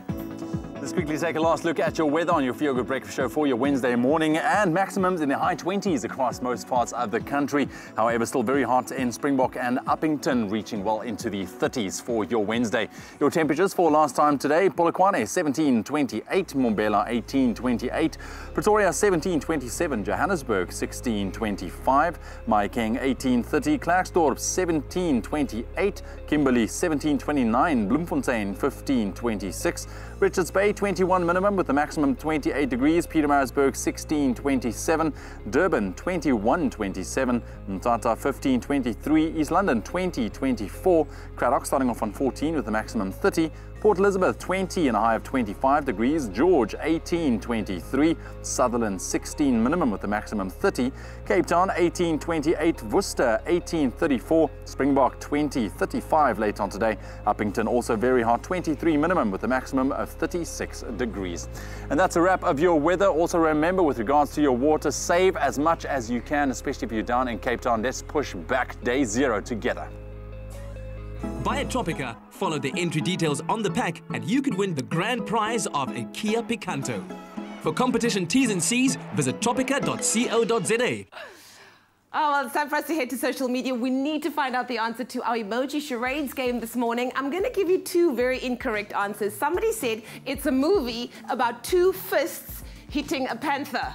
No, it's not that one. I don't think a movie like that exists. Someone also said Life of Pi, and someone said The Jungle Book. But the majority, 99.7% of you said Black Panther. Congratulations. Of course, Sammy getting it right, Samantha, Manzini, Teboho, Tabang, Taslima, just to name a few. Well done, y'all. So there was no tigers were hurt in the making of this emoji game, we promise. But also breaking news. I don't know if you guys saw this on Instagram yesterday or on social media.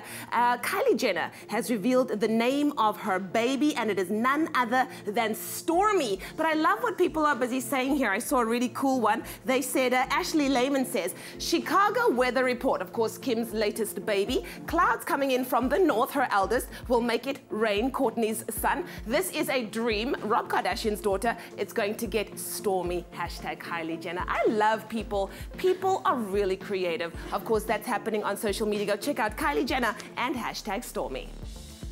So we're going to take the quickest of breaks. When we return, she has returned. Our Zola Nene is back in the Culinary hotline lineup. You can give us a shout, 021-430-9881. She really does know everything culinary, so please try to stump her this morning. And then, of course, we've got Sam and Theo cooking in the sun here. We want to soften those bodies up, boy, because you're about to put them through hell. We're going to be talking about shock absorbers, pretty much, as Darkfest and dirt bikes hit Cape Town. In fact, hit Stellenbosch. We're going to get the latest on one of the coolest tournaments happening all year.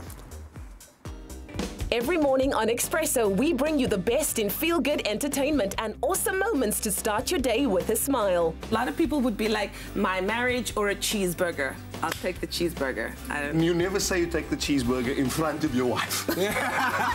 You might want to flip it at this point in time. Don't you tell me what to do. This is my kitchen. Yes, I should flip it, you're right. Don't miss Expresso, weekdays 6:30 to 9 a.m. on SABC3.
It's my feel-good breakfast show. Call us on your cell phone. Culinary hotline bling. That can only mean Welcome back to your Feel Good Breakfast Show Expresso right on SABC3. Yes, it's a Wednesday, and that means only one thing. It's the Culinary hotline bling. Ting, ting, ting. And look who's here. Zola Nene is in the house. Yes, we've been having so much fun with you this morning. Yes. Yeah, so listen, we're focusing on kitchen hacks and tips to make your time in the kitchen a little bit easier, which is going to be great. So feel free to call us, 021-430-9881. That is our number if you would like to know, how to do something more easy in the kitchen, or maybe you have a hack to share. I would love to know as well. But last week on the Culinary Hotline, we focused on cooking with salt water.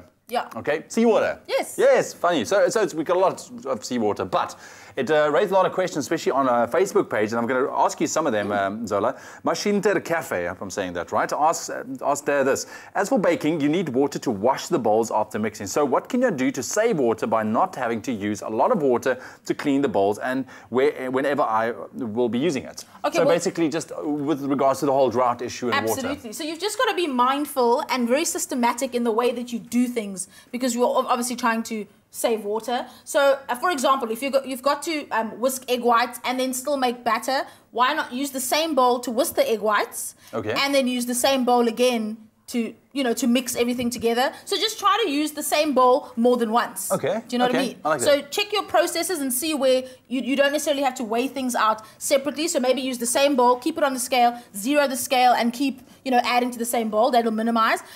But yeah, I mean, baking does take up a lot of utensils and little bits and bobs. So just use the grey water to do something else with. Flush your toilet with it. So just make sure that you make sure that you use the water as much as you can. Right, yeah. Cool, thank you. And then we had one from Santa Adams on Facebook as well. Can you cook food directly with seawater and not use salt, or must you first boil the water separately? You can use salt water or seawater to cook things in. Just remember that it is very salty. Obviously, you don't need to add extra salt to it. Also, you can't really cook everything in salt water because it does add a lot of salt. So things like potatoes, boiling potatoes in seawater, fantastic, because then they season while they boil. Right. Things like pasta, perfect with seawater. Yeah. And also, you do boil the water before you put anything into it. Just to make sure, it, just to make sure that it's safe for consumption. Okay, cool. Give us your quick tip. Obviously, you work a lot with food. I do. Yeah, now and then. How do you save water? I save water, mostly by reusing the grey water that I have. I try as far as possible to sort of wash in as little. So I put a little bit of water in my sink and use that for soaping. Okay. Then I rinse. I run a bit more water to rinse. Then I keep that water and I use that water to water my plants in my toilet and all that stuff. So that's what I do. Also, I don't boil things willy-nilly anymore. Okay. The time for that is over. So don't just be filling up pots of water to boil things.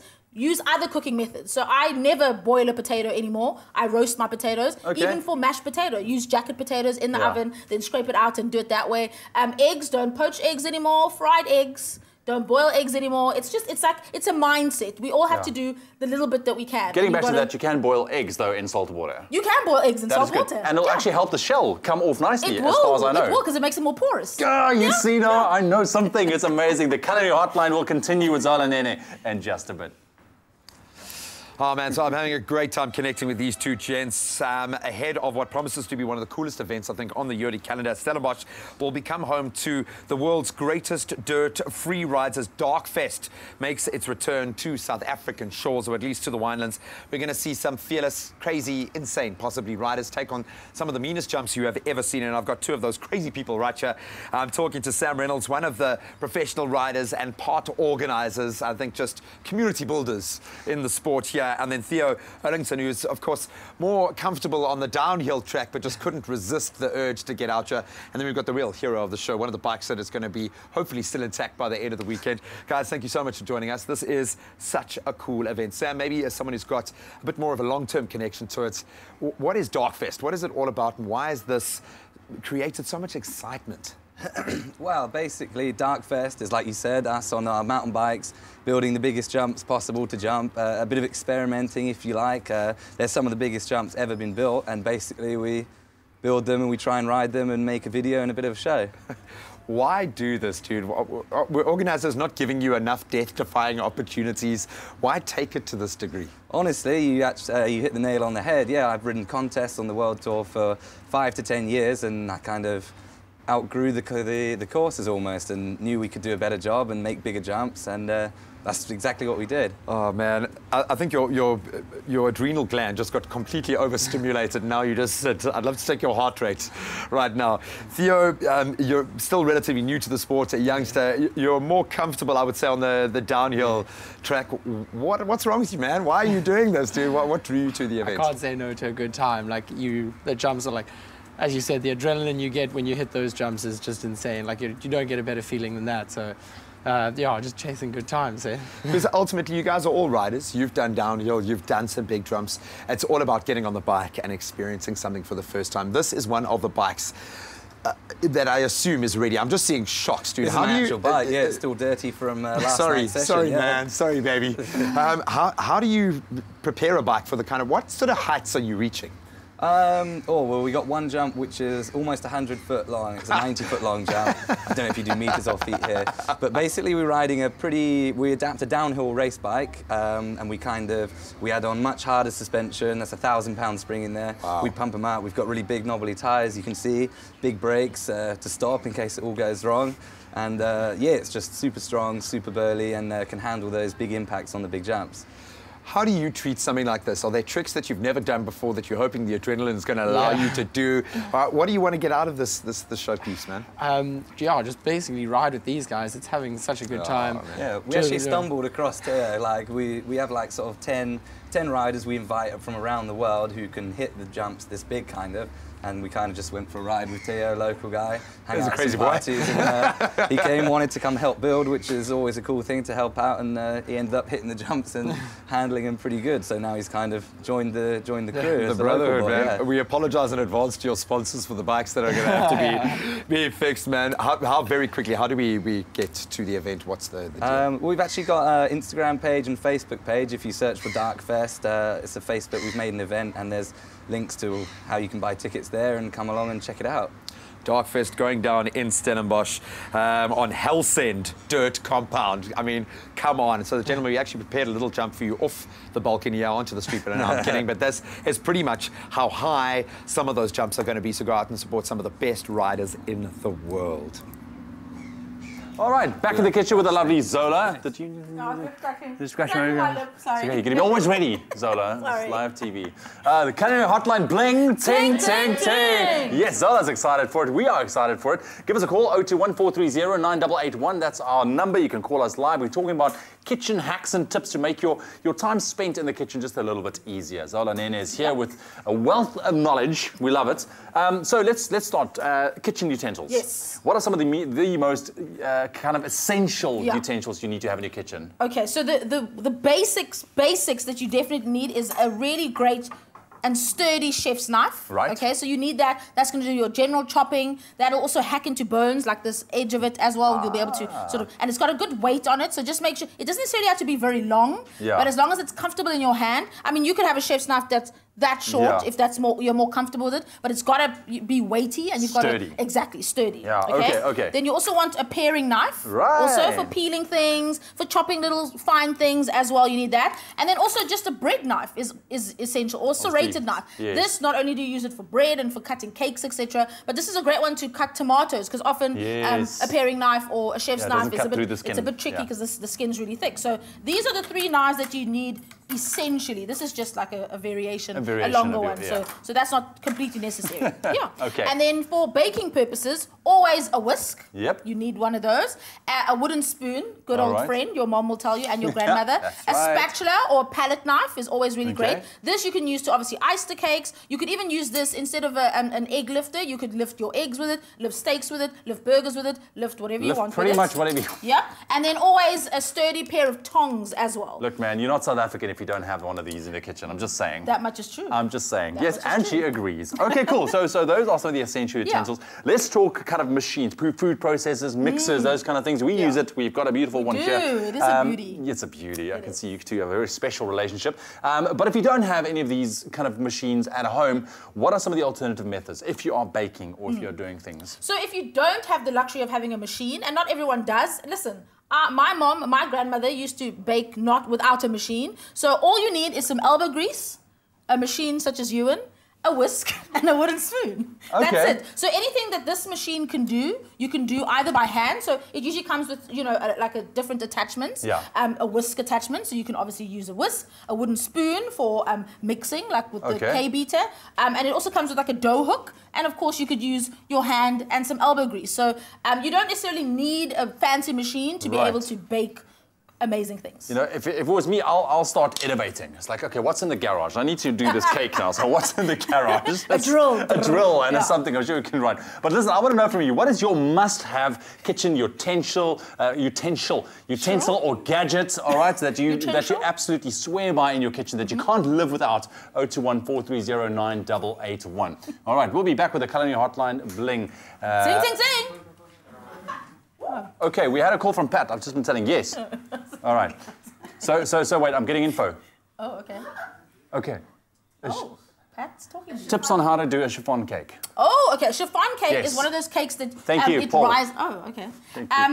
You bake it in sort of a tin that looks like a bundt tin, so it's got a hole in the middle, but it also has feet on the top. They are feet, but they come up at the top. Okay. Okay. You never grease a chiffon cake because you need the sponge. It's very light, lots of egg whites, etc. You never grease it because you need the sponge to cling onto the edges while it rises, and it rises really, really high. Right. If you grease it, it doesn't catch and it doesn't rise. Then as soon as you've baked it, you need to invert it, and those feet sort of elevate the tin, and then it slowly sort of sinks down, so there's no pressure on the cake. That's why it stays really light and really fluffy. Okay. Those are the tips. I hope that helped out. My imagination just worked completely way too hard right now. That is crazy. Thank you, Zola. Pleasure. The chiffon cake. That sounds. You must make it for us. Come on. I'll make it. I'll You come have back to and make it. it. There we go. Our lines are open. 021-430-9881. If you want to tell us what is your must-have kitchen utensil or even a gadget that you swear by in the kitchen, we would love to know. Well, we're taking a quick break on your Feel Good Breakfast show. When we get back, we're going to continue to pick Zola's brain in our culinary hotline. That line is open. It's 021-430-9881. Call us if you've got a comment or a question. Her brain is so interesting. I love Zola's brain. And then, of course, we're going to show you how to get rid of those nasty grass stains with Mac. All that and more coming up on your Feel Good Breakfast show.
It's my feel-good breakfast show.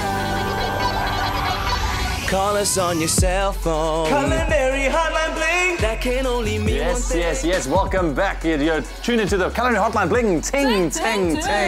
With Zola Nene. Yes, the star that she is. Listen, we had a call on the line, Barbara. We can't, unfortunately, get her on the line right now. But Barbara, good morning, Barbara. If you're watching all the way from KZN, her question was, so how does she keep broccoli green after steaming it? So you've got to apply the same principles as if you were blanching it in, in hot water. So basically, after you've steamed it, you've got to put it into an ice bath. Yes, we're having a water shortage. So instead of a full ice bath, just a little bit of water with a few ice cubes in it, just to make sure that the temperature drops really quickly, and then just run the broccoli in there. It'll cool down completely, and it'll keep its green color. Okay, easy like that. Thank you very much, Barbara, for your question. Of course, we are talking about kitchen hacks and tips with Zola Nene this morning. She ran us through some of the most essential kitchen essentials earlier on. So I want to get back to the knives. Yes. Out of all the knives, like you've mentioned a couple of them, what is the most important knife that you feel that people should have in their houses? Oh, okay. The most. I need to say two, though. No, you can only say... I do. Oh, it's so hard. Pick one. A chef's knife, because you can do everything that you need to with a chef's knife. You can crush garlic, so you can use it as a crusher, right? You can use it as a chopper, obviously. You can peel with it, but just don't put it in your hand because that's dangerous. So you can peel that way with it. So I think a good, sharp chef's knife that you're comfortable with is probably the number one knife. Okay. But all right, and in your close second would be the paring knife. Just because, a smaller knife is often easier for certain jobs. But a good chef's knife is good. Okay. Fantastic. Thank you very much. Now, still on the topic of knives, how to keep them in tip-top shape, especially looking after the blade, the edge, the correct way of sharpening them. We see the fancy tricks, like the guys do. It looks fancier than it is. I'm going to show you exactly how to do it. Do I need to stand back for this? No, you don't. It's not ninja moves. It's fine. So you need to make sure that you keep your knife sharp, because a blunt knife is more dangerous than a sharp knife. That's right, because you put more force. Exactly. And then if it slips... And a sharp knife, cutting yourself, you shouldn't cut yourself, but if you do, it's a clean cut, and it'll heal very quickly. A blunt knife, it's like piercing, it's terrible. So just make sure that you keep your knife sharp, okay? So to keep the edge on your knife, we often use a steel, so a diamond steel. So this is basically to keep the edge on a knife that's already sharp. This one's been loved and used and melted, etc. But this is what people's in their kitchens look like, so it's fine. Right. So sharpening with a steel doesn't sharpen a blunt knife. It keeps the edge, what? Nothing. Keeps the edge. Nothing. It keeps the edge on a knife that's already sharp, okay? Okay, how do you do it? So here's the secret, okay? So some people do it upright, like this, yeah, which is a bit more dangerous because you could cut yourself. So I recommend for beginners to do it upside down. Okay. So here's the trick. You got to get your knife at a 20-degree angle. I know it's really terrible, I'm like pointing at you with my knife, but it's... A 20-degree angle? It's for a lesson. Yeah, you need a 20-degree angle. Let me show you how to do it. So this is 90. Okay. Half of 90 is 45. Right. Half of that is about 20. So that's what you need. Okay. So this is the angles. And basically you run your knife down and you do it either side. And that's how you keep the edge on your knife. Yeah? And you should do this every single day after using your knife. Really? Just to make sure that the edge stays sharp. How long do you do it for? You do it maybe like 20 minutes. Yeah, it's work. Really? Yo, guys. You see now why chefs gets paid the big bucks, eh? Well, I don't know about that. But yeah, you've got to do it regularly so that your knife keeps its edge. Okay. But if you haven't done it in a while and your knife is completely blunt, you've got to call around your neighborhood and see who are actually professional knife sharpeners. So is there any truth to what we see on screen with the guys like going once you're really good at it, you go really fast. So yeah, there is truth to that. Well, not me. I'm not a ninja. I can't do it like that. But there are Neil Anthony, for example. When he comes here next, get him to be like hua hua hua, because he does that type of thing. Yeah. All right. Okay, so how can you then, just another question, how can you tell the difference between a good quality and a poor quality knife? I mean, if you're going to go out and buy one, look one, Okay, so the weight. Graham says price. Price is one of the ways. Also, there are a lot of brands that are reputable that have been around for many years. So that's also a quality of a standard of quality. But is there anything in the knife itself? There is. So you want to make sure that there's weight behind the knife. That means that this entire blade goes all the way into the handle, and you can feel it. So sometimes a really cheap knife will all of a sudden the blade will separate from the handle. Yeah. And then you're like, but then that's not the way to go. So often with some knives, this is a really good knife and you can feel the weight of it, but sometimes you can see the little metal bits to show you that the knife blade does goes through, all the way through. So that's really important. Okay, and I can attest to this knife being good quality because it's been here for a number of years now. Absolutely. The handle's still on, very much so. Yeah, and it's worth spending good money on a knife because you'll have it forever. A good quality knife you'll have forever. Fantastic. Zola, thank you very much. We've got one more culinary hotline heading your way in just a bit. Don't go anywhere.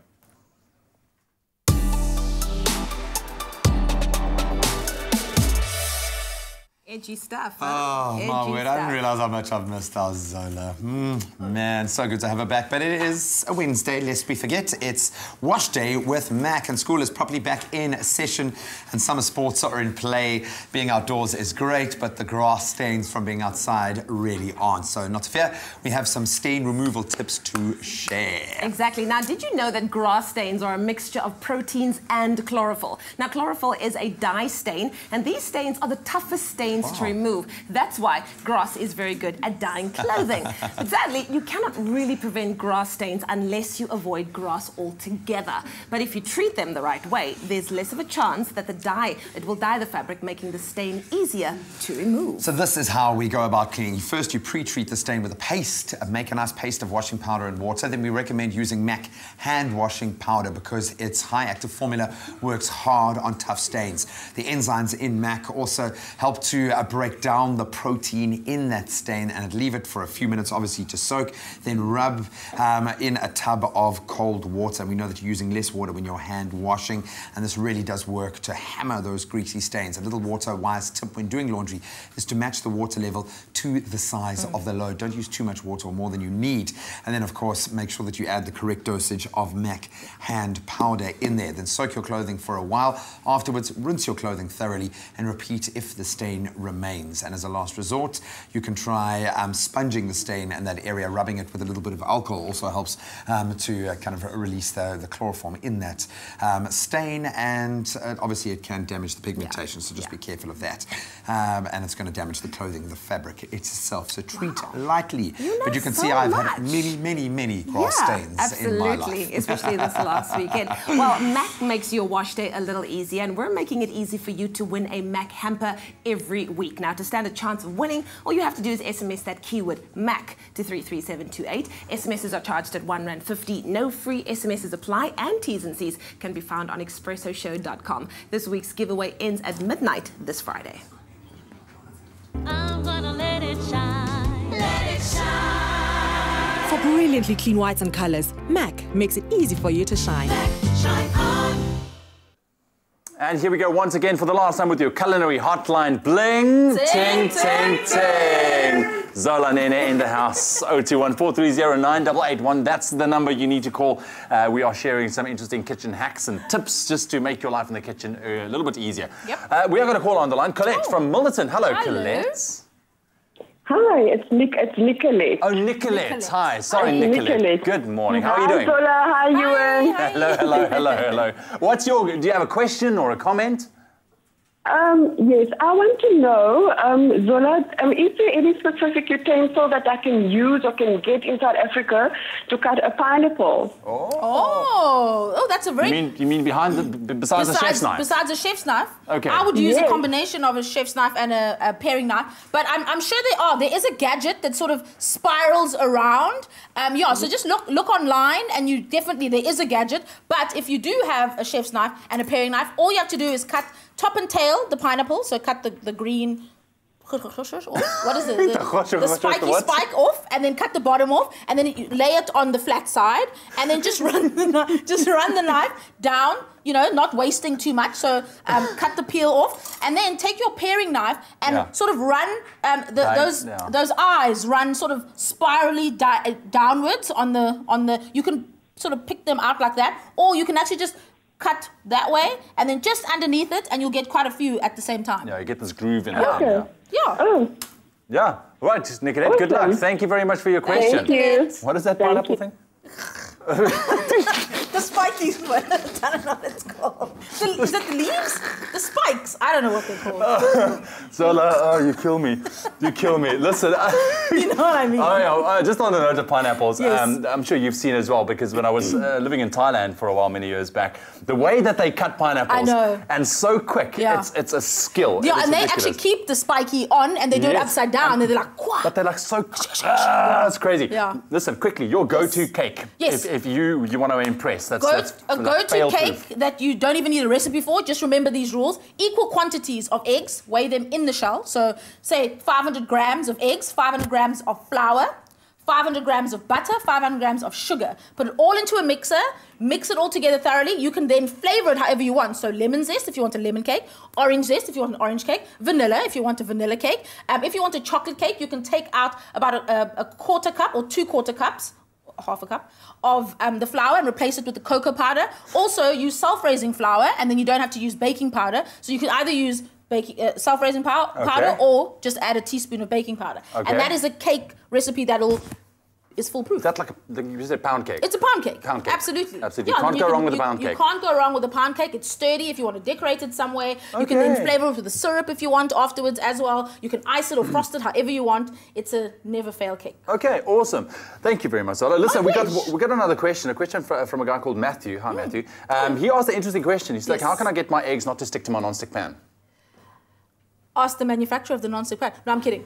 You don't even need a non-stick pan. But he's got this problem. He said apparently, it's sticking. It's sticking. Spray the pan before you put the egg in it. Okay. Or make sure that the pan is heated sufficiently before you put the oil in it, before you put the egg in it. Okay, so it must be nice and hot. It must be nice and hot, but I think that's a manufacturer flaw. So you heat the pan, then obviously before the oil or with the oil? No, you heat before the oil. Otherwise, you use far too much oil. So heat the pan, then add the oil, then the egg. Okay. Yeah, but it shouldn't really stick to a non-stick pan. But that's the thing. Get a new pan. Get a new pan. I think, Maybe a different brand. Maybe you've scratched it too much and the non-stick is no longer non-stick. Yeah. Because that happens. Okay, cool. So we have a caller on the line. Maria from Cape Town. Good morning. Hello, Maria. Good morning. Hello, Maria. Are you well? I'm well. I would like to give Zola a compliment, man. Okay. Oh, Maria. What's your compliment, Maria? Compliment, I admire her for her head being covered because she's really a true chef. Any woman that works in a kitchen must really cover her head to work with food. Thank you, Maria. I appreciate the compliment. I do it aesthetically more than functionally, but I appreciate that because I do also cook without my head covered. The thing is, when we're cooking in this environment, this is like our home. Yeah. So when you're at home, or when I'm at home, I know that I don't always cover my hair. Yes, I believe that you shouldn't touch your hair and touch food. That's very unhygienic. And having it tied back is wonderful, but you don't necessarily have to have it completely covered. But thank you. I also like my Thank you very much. Thank you, Zola, for settling that. Yes, this is like our home, and she does look beautiful in her. Thank you, guys. This was your Culinary Hotline Bling. Ting, ting, ting, Zola Nene. Well, don't go anywhere. We're about to take a quick break on your Feel Good Breakfast Show. When we get back, Terren's mentor, his wife Julie, and their little one Liam's with us in studio. They're about to put the baby bullet to test. And then, of course, after the break, we'll also show you the initiative. It's called Mom's Milk on the Move, and it's a brand new initiative to help feed newborns with breast milk. So don't go anywhere. We'll see you after the break.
Welcome back, I would say inside, but we are outside experiencing the hottest day I think this year has ever given us. We are with Terrence Menswear, otherwise known as Afro Daddy online, his gorgeous wife, Julie. Thank you so much. And the real star of the show, Liam. What's up, dog? It's hot out here, man. It's hot out here.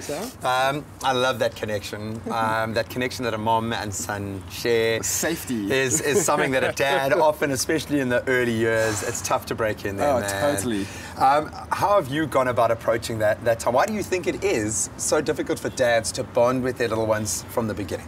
I think it actually starts even before the beginning, before baby arrives. And we make a lot of fuss over mom, and rightfully so. Moms deserve all the credit that they can get. 100%. But we might forget to celebrate dads sometimes. And we need to start telling dads way before baby arrives, you're awesome, you could do this, you're very important. So to kind of give them the confidence when Bubba arrives, I think that's when it starts. Because you need them. Yeah. You need them. When the baby arrives, you need dad. It's a team effort, man. And I've been lucky enough. I think we share a kind of commonality in that we have kind of unstructured lives that are just crazy, but it does present you an opportunity to get involved, especially when it comes to the weaning stage. And we've got our baby bullet here, and this has been a godsend for me in that weaning stage. And I've loved the experience of it. Why do you think it's so important, and how can dads then step in and get more involved during that phase? Well, I mean, especially if your wife's been breastfeeding for the last couple of months, you really don't have much role to play in that, hopefully. But this is your chance to really step up and show your kid that that you're involved in the nutrition process of their lives. You know? So when they see daddy cutting the food and blending it and feeding them and getting messy with them, that's all part of the fun and the experience and the learning that dad should be a part of. One of my favorite experiences ever, we've turned it into the fun part of every meal, is the when you reach a texture that's just called and he loves it, and I love it, and we just have a whole lot of fun in my household. But it is absolutely vital that dads do get involved. How do you balance? How do you make the time, find the time? Because you are a busy guy. I don't have the answer to that. No, I think what's also important is to make sure that you realize that you're not just dad. You're still the person you were before Bubba arrived. So you need to keep your identity, because sometimes it gets a bit overwhelming.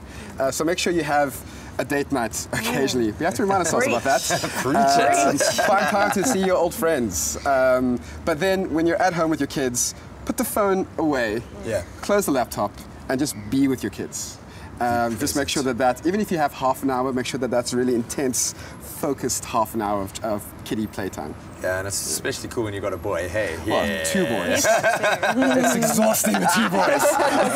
I know, Jack's just started crawling, dude, so I have no idea. You've got it all to Where did he go? We left him there. It's hot, not that we need to be reminded, and thanks to the baby bullet, you can really have some fun with some cool smoothies and get the vital nutrients in. I'm seeing so many of our favorites, little tools to play with here. So you're going to whip up a smoothie for us. Take it away, son. Okay, so this is one of Liam's favorite smoothies.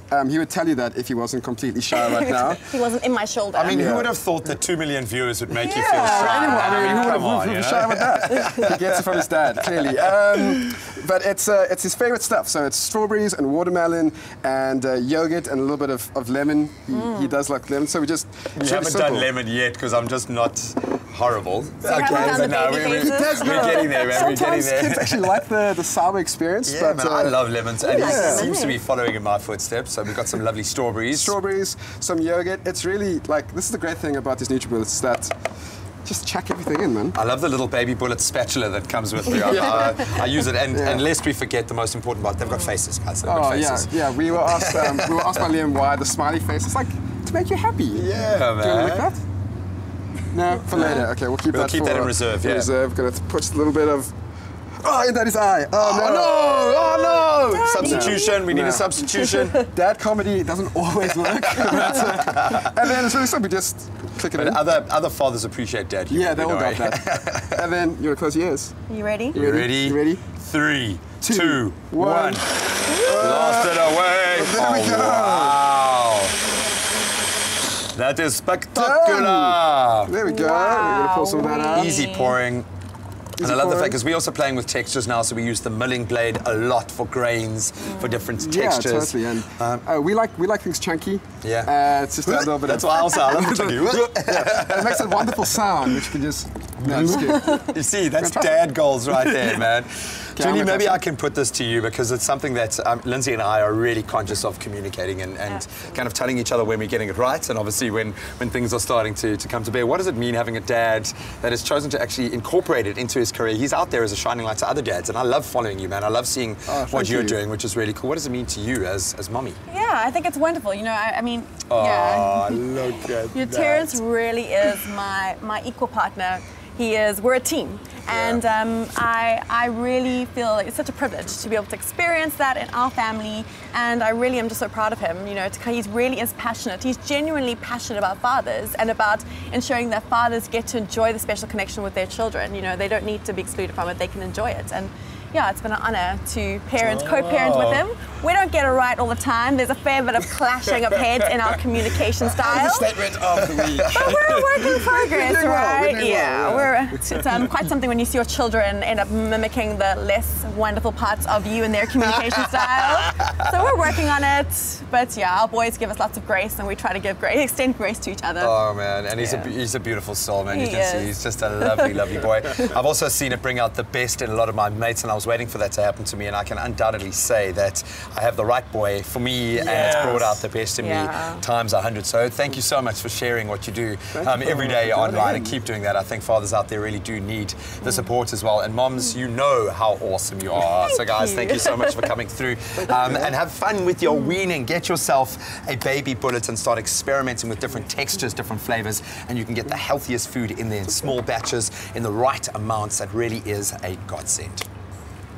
And of course, we are giving you guys the opportunity to do that, lest we forget. I'm just picturing my little boy right now having his breakfast. But if you want your chance to win yourself a baby bullet, this is what you've got to do. You've got to go onto our Facebook page, take a beautiful picture of you and your gorgeous little one, and tell us what the first meal would be that you would create if we gave you one of these baby bullets, and make it good. And as always, make sure that you use the hashtag babybusiness in your entry. All the terms and conditions, though, can be found on expressoshow.com.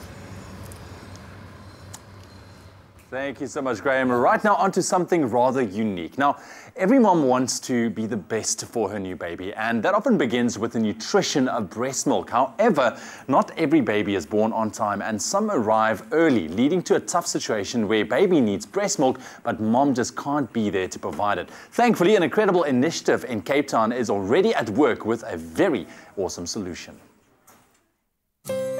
Now, we know that mother's milk is absolutely crucial to newborn babies, as it contains all the essential nutrients and vitamins to support the healthy growing of babies, and also to build a very strong immune system. The reality is, however, that many mothers aren't able to provide milk for their newborn babies. But one brilliant organization has responded to that call and seeks to change all of it. It's called Mom's Milk on the Move. 1 in 7 babies are born premature, and their mothers are often discharged from hospital with cost and distance, preventing moms from getting milk to their preemie babies. This project solves this dilemma with a scooter delivery system. I used to deliver medication to patients within my community, and I just started having that passion for actually working with the community and people, and then the opportunity of the Moms Project came along, and then wow, it's just been something that I've always wanted to do. So yeah, doing the MOM is just extraordinary. Mom's Milk on the Move was launched in November of 2007 and is a collaboration between the Groote Schuur Hospital's Newborn Trust, Scully Scooters, Relate Trust and Consul Glass, who are getting scooters on the road to ensure a safe breast milk supply that will help premature babies grow and survive. Neil, Mom's Milk on the Move, I think it's a brilliant initiative. What exactly is the aim of this project, and also why is it so important for premature babies to have access to mom's milk? As we know in South Africa, transport is a massive, massive cost for all of us, and for the mom to actually get to the hospital every single day became a problem. So we looked for an opportunity, and we got hold of a company called Scully Scooters, who does motorbike and scooters training, and we looked for individuals who could actually start their own little businesses, so become entrepreneurs, as well as actually deliver this much needed asset called Mom's Milk every day to the moms in hospital to feed their babies. Now, these premature babies at the Groote Hospital are so vulnerable and in dire need of breast milk. And since the inception of Mom's Milk on the Move, not that long ago, already 3 moms are fully dependent on the project. The project hopes to increase survival rates among premature babies by getting their mom's milk to them, providing the necessary nutrients to build their immune system. However, in cases where mom cannot provide milk, they also pick up and deliver breast milk from donor moms. Victoria, you're a donor for the Mom's Milk Project. What is it about this initiative that first got you excited and wanted to get involved? I started becoming a donor because I had so much milk. And then, because my baby was so small, he could not, at that time, drink so much milk. So then the nurses started asking me, why don't you become a donor? At first, I was very reluctant, and I said, I don't know, I'll think about it, I don't know. And then they were like, no, man, because I was like, my baby, what about him? They're like, no, your baby, will make sure he has milk first, and then for the other babies, then we'll provide the other babies. And then that's where I decided, okay, now I'll become a donor. So you are basically the unsung hero to not only your child, but to so many out there as well. Would you go out and encourage other mums as well that's maybe in a similar situation like yourself, who's got a lot of milk, to become part of the Mom's Milk Project? Definitely, especially if they have enough milk on the breast, especially if they do have enough milk, why not? Because you'll be helping another child there as well. And as I've noticed, ever since being in hospital, there's so much premature babies. I never knew about it, but until I gave birth premature, now I see there's so much premature babies that need the milk actually. And moms are struggling, some moms are struggling giving, expressing milk for the babies. They really do want to, but they can't. So that is where we come in to help them with milk if we can.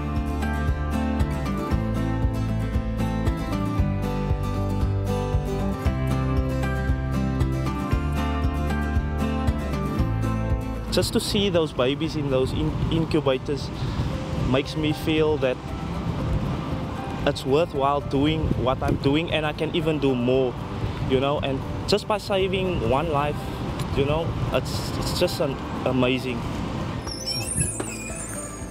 As a dad, I know how important it is for newborns and premature babies to get the right nutrition, and Mom's Milk on the Move is making sure that they answer that call for so many women and babies in dire need. And I wish them nothing but the best with this project, because it is simply amazing what they are doing. Now, we've loved having Zola in studio with us, and she's a food stylist, and we've decided to put her taste buds to the test with the ultimate, can she identify what we've hidden here while she is blindfolded? Okay, so let's see. Shall I help you? Can you do it yourself? Okay, you do it. Okay. I'm just going to make sure that it is secure. Make sure it's covered. You're not allowed to peek at the bottom. I'm not going to peek, but so I'm going to open the first one. You know I have a sensitive gag reflex, right? No, I know. So don't give me strange stuff. I know. So you have to guess the first one. There's a spoon involved. Okay. I'm going to scoop it up. Where is it? It's now in front of you. Like in front of my lips or my nose? In front of your lips. Oh, hello. That's the spoon. I just want to smell it. Just lift it to... That's... Okay, now you have to taste. It smells cereally.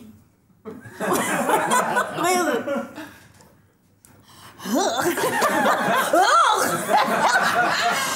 know what it is? What is it? It's coconut water. And I don't like it. It's coconut milk. Oh! Okay, well done. So we want to continue with round 2. All right, are you ready? Are you ready for round 2, Zoe? Yeah, okay, this you can touch in your hands. Pass your hand here. Be gentle. Give her one, give her one. Okay, that's the container. Okay, so now inside the container. I think just smelling it will give you a clue as well. Ew, why is it wet? Now take a bite. It's a taste test. You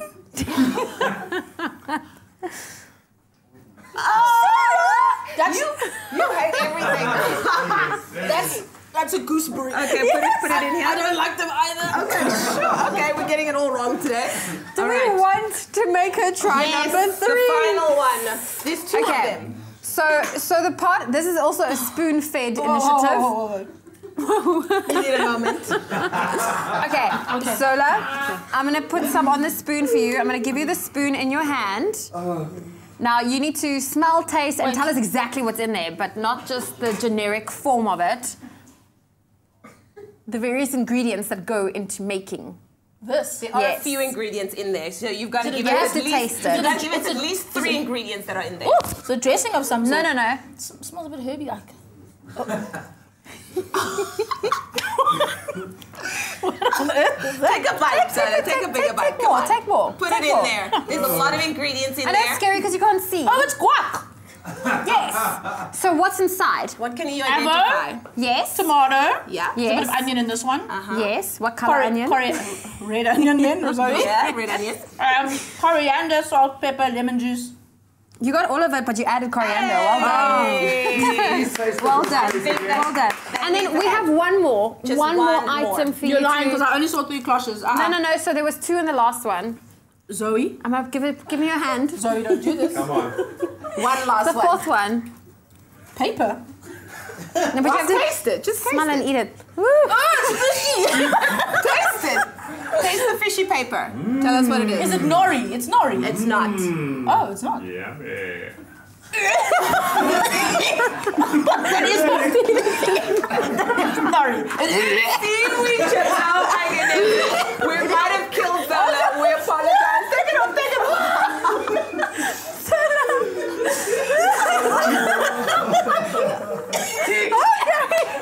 All right, ladies and gentlemen, we are officially done with our taste test. Zola, you did very well, my love. Congratulations. You are a master taster and, of course, a master chef and food stylist. We love you. Oh, you hate me. Do not.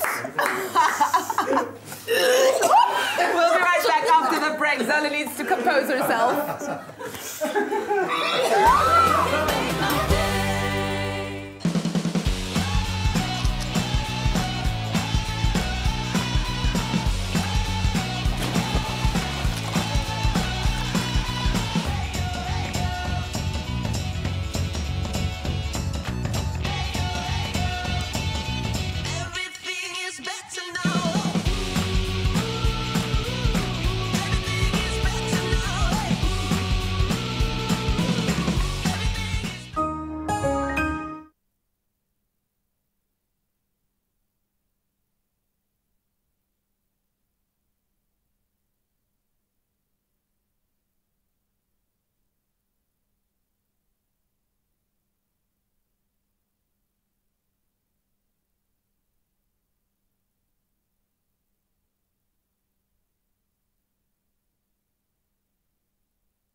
It's my feel-good breakfast show.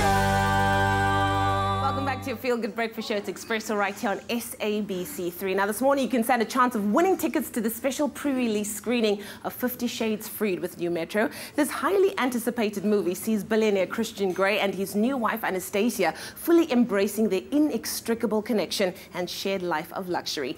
Now, we have 5 double tickets to give away this morning, and screenings will be taking place at New Metro cinemas in Johannesburg, Pretoria, Durban and Cape Town on Wednesday, which is today, at 5:30 p.m. Now, all you have to do is SMS 50 Shades plus your name and your city to 40675. SMSs will cost you R1 per SMS. No free minutes or bundles apply. The competition ends today at 9 a.m. so in a few minutes, so get cracking and SMSing. T's and C's can be found on newmetro.co.za.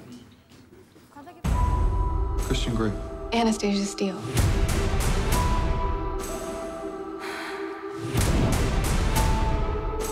Christian.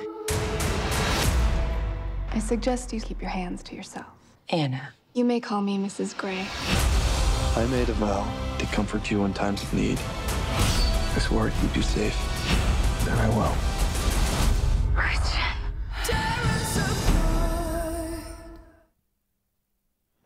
Oh, man, no, guys. we love you guys. Wow. We've got to say goodbye one last time. Zola, please, a gag reflex. You are an absolute princess. We love you guys. Stay safe out there. See you tomorrow. Guys. Bye. Expresso Morning Show, made with love by Clover. Another feel-good production.